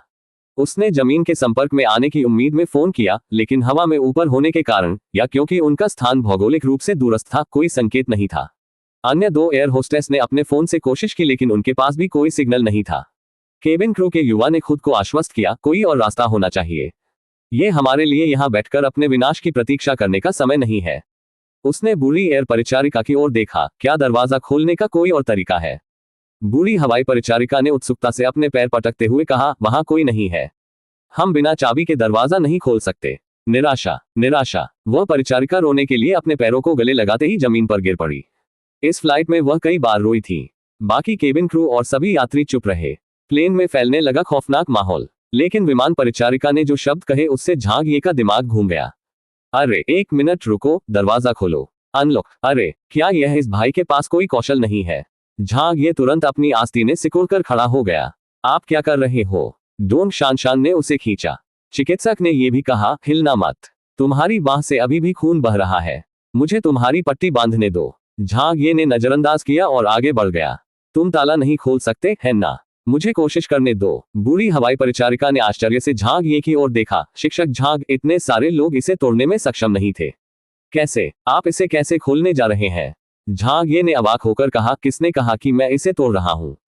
आप बिना तोड़े दरवाजा कैसे खोल सकते हैं? मोटी एयर परिचारिका स्तब्ध रह गई। यहाँ कोई चाबी नहीं है। झांगिए ने हंसते हुए कहा, कौन कहता है कि दरवाजा खोलने के लिए आपको चाबी की जरूरत होती है? इसके साथ ही वह पहले ही कॉकपिट दरवाजे के सामने पहुंच चुका था। वह नीचे बैठ गया और ताले की ओर देखने लगा। एक नजर में ही उसे एक अंदाजा हो गया। उसने अपने पीछे किसी से सिर हिलाया, मेरे लिए एक बॉल पॉइंट पेन लाओ। कोई फव्वारा दर्द नहीं, एक सामान्य बॉल पॉइंट पेन। बूढ़ी हवाई परिचारिका को अभी भी समझ नहीं आया। तुम क्या कर रहे हो? जल्दी से इसे मुझे दे दो। झांग ये जवानी में मरना नहीं चाहता था। उन्हें अभी भी इस दुनिया के लोगों के लिए अपनी कला का योगदान देना था। इसके अलावा मुझे सुइयों की भी जरूरत है, मुख्य रूप से मुझे सुई के सिर की जरूरत है। हर कोई उसे एक आंख से दूसरी से बड़ी नजर से देखता रहा, लेकिन उन्होंने फिर भी उसके निर्देशों का पालन किया। फर्श सामान और अपराधियों पर हमला करने के लिए इस्तेमाल की गई वस्तुओं से बिखरा हुआ था। तलाश करने पर पता चला कि वहां सचमुच एक बॉल पॉइंट पेन था। मोटी वायु परिचारिका ने उसे बॉल पॉइंट पेन दिया और वृद्ध वायु परिचारिका को प्राथमिक चिकित्सा किट के भीतर एक सुई का सिरा मिला। किसी को कोई अपेक्षा नहीं थी। जो लोग निराशा में थे वे निराश हो गए, जो रो रहे थे वो रो पड़े। किसी ने भी झांग ये की कोशिश को गंभीरता से नहीं लिया, लेकिन झांग ये बहुत केंद्रित थी। उसकी उंगलियों के एक घुमाव से बॉल पॉइंट पेन टूट गया। उसने केवल पेन का कोर निकाला और दरवाजे के सामने आधा घुटनों के बल बैठकर उस पर नजर डाली। यह ताला कोई सामान्य घरेलू ताला नहीं था, लेकिन बहुत अलग भी नहीं था। मूल सिद्धांत वही थे, और चूंकि यह एक पुराने विमान का मॉडल था, इसलिए ताला भी पुराने मानकों का ही था। झांग ये ने ताला चुनने की कई कौशल पुस्तकें खाली थी जो इस ताले को संभालने के लिए पर्याप्त थी। यदि ये किसी नए विमान का लॉक होता तो वह दुर्भाग्य से बाहर होता। उन तालों को संभवतः 1 दर्जन या अधिक अतिरिक्त ताले चुनने की कौशल पुस्तकों की आवश्यकता होगी, जैसे कि इस पुराने ताले के लिए। झांग ये ने बॉल पॉइंट पेन को कीहोल में रखा और सुई के सिर को अपने बाएं हाथ में लेकर उसने कुशलता से सुई के सिर के 5वें हिस्से को चुटकी में दबाया और दीवार पर ठोक दिया। सुई का सिर 90 डिग्री के कोण में मुड़ गया। सुई से उसने उसे बॉल पॉइंट पेन के साथ कीहोल में घोंप दिया। अपनी आंखें बंद करके उसने चारों ओर टटोला और सही स्थान पर दबाया। कीहोल के अंदर से कुछ आवाज आई। झांग ये ने सुई की नोक को हिलाना बंद कर दिया और बॉल पॉइंट पेन को तेजी से घुमाने के लिए अपनी आंखें खोली। ओह, क्या करें? निश्चित रूप से अंदर जाने का कोई रास्ता नहीं है। इस जमीन से संपर्क बनाने का प्रयास करें। सिग्नल पास नहीं हो रहा है। हो सकता है कि अपराधियों के पास कुछ जैमिंग उपकरण हो। यह नहीं हो सकता। केबिन क्रू में से कुछ लोग अभी भी योजनाओं पर चर्चा कर रहे थे, तभी उन्हें हल्की सी क्लिक सुनाई दी। वे ठिठक गए और फिर अपना सिर पलट लिया। झांग ये ने अपनी भौहें ढीली करते हुए कहा, यह हो गया। का चरमराहट। कॉकपिट के दरवाजे में एक छोटा सा गैप खुल गया। सभी के खुले भावों के बीच उसने दरवाजा खोला, और इसमें 10 सेकंड भी नहीं लगे। झांग ये के कुशल कार्य व्यवहारिक रूप से बिना किसी दबाव के किए गए थे। एक पल के लिए हर कोई हैरान रह गया। मोटी एयर परिचारिका ने कहा, क्या बात है? ये खुला है। दरवाजा खुल गया है। पतली हवा में परिचारिका चिल्लाई। केबिन क्रू के युवक की आंखें घूम गईं। तुम्हारी बहन सच में खुल गई। अन्य यात्री भी चौंक गए। वे तुरंत खुशी से झूम उठे। उन्होंने सारी उम्मीदें छोड़ दी थी, लेकिन उन्होंने कभी नहीं सोचा था कि उनके बीच इतना छिपा हुआ पेशेवर होगा। बूढ़ी हवाई परिचारिका ने उसकी जांघ पर थप्पड़ मारा। शाबाश शिक्षक झांग, आप भगवान हैं। अद्भुत, आप बहुत अद्भुत हैं। सभी यात्री उत्साहित थे। 5-6 मिनट तक दरवाजे के साथ छेड़छाड़ करने के बाद भी कोई फायदा नहीं होने पर टीचर झांग ने उसे कुछ ही सेकंड में खोल दिया। यह स्पष्ट था कि वह एक पेशेवर था।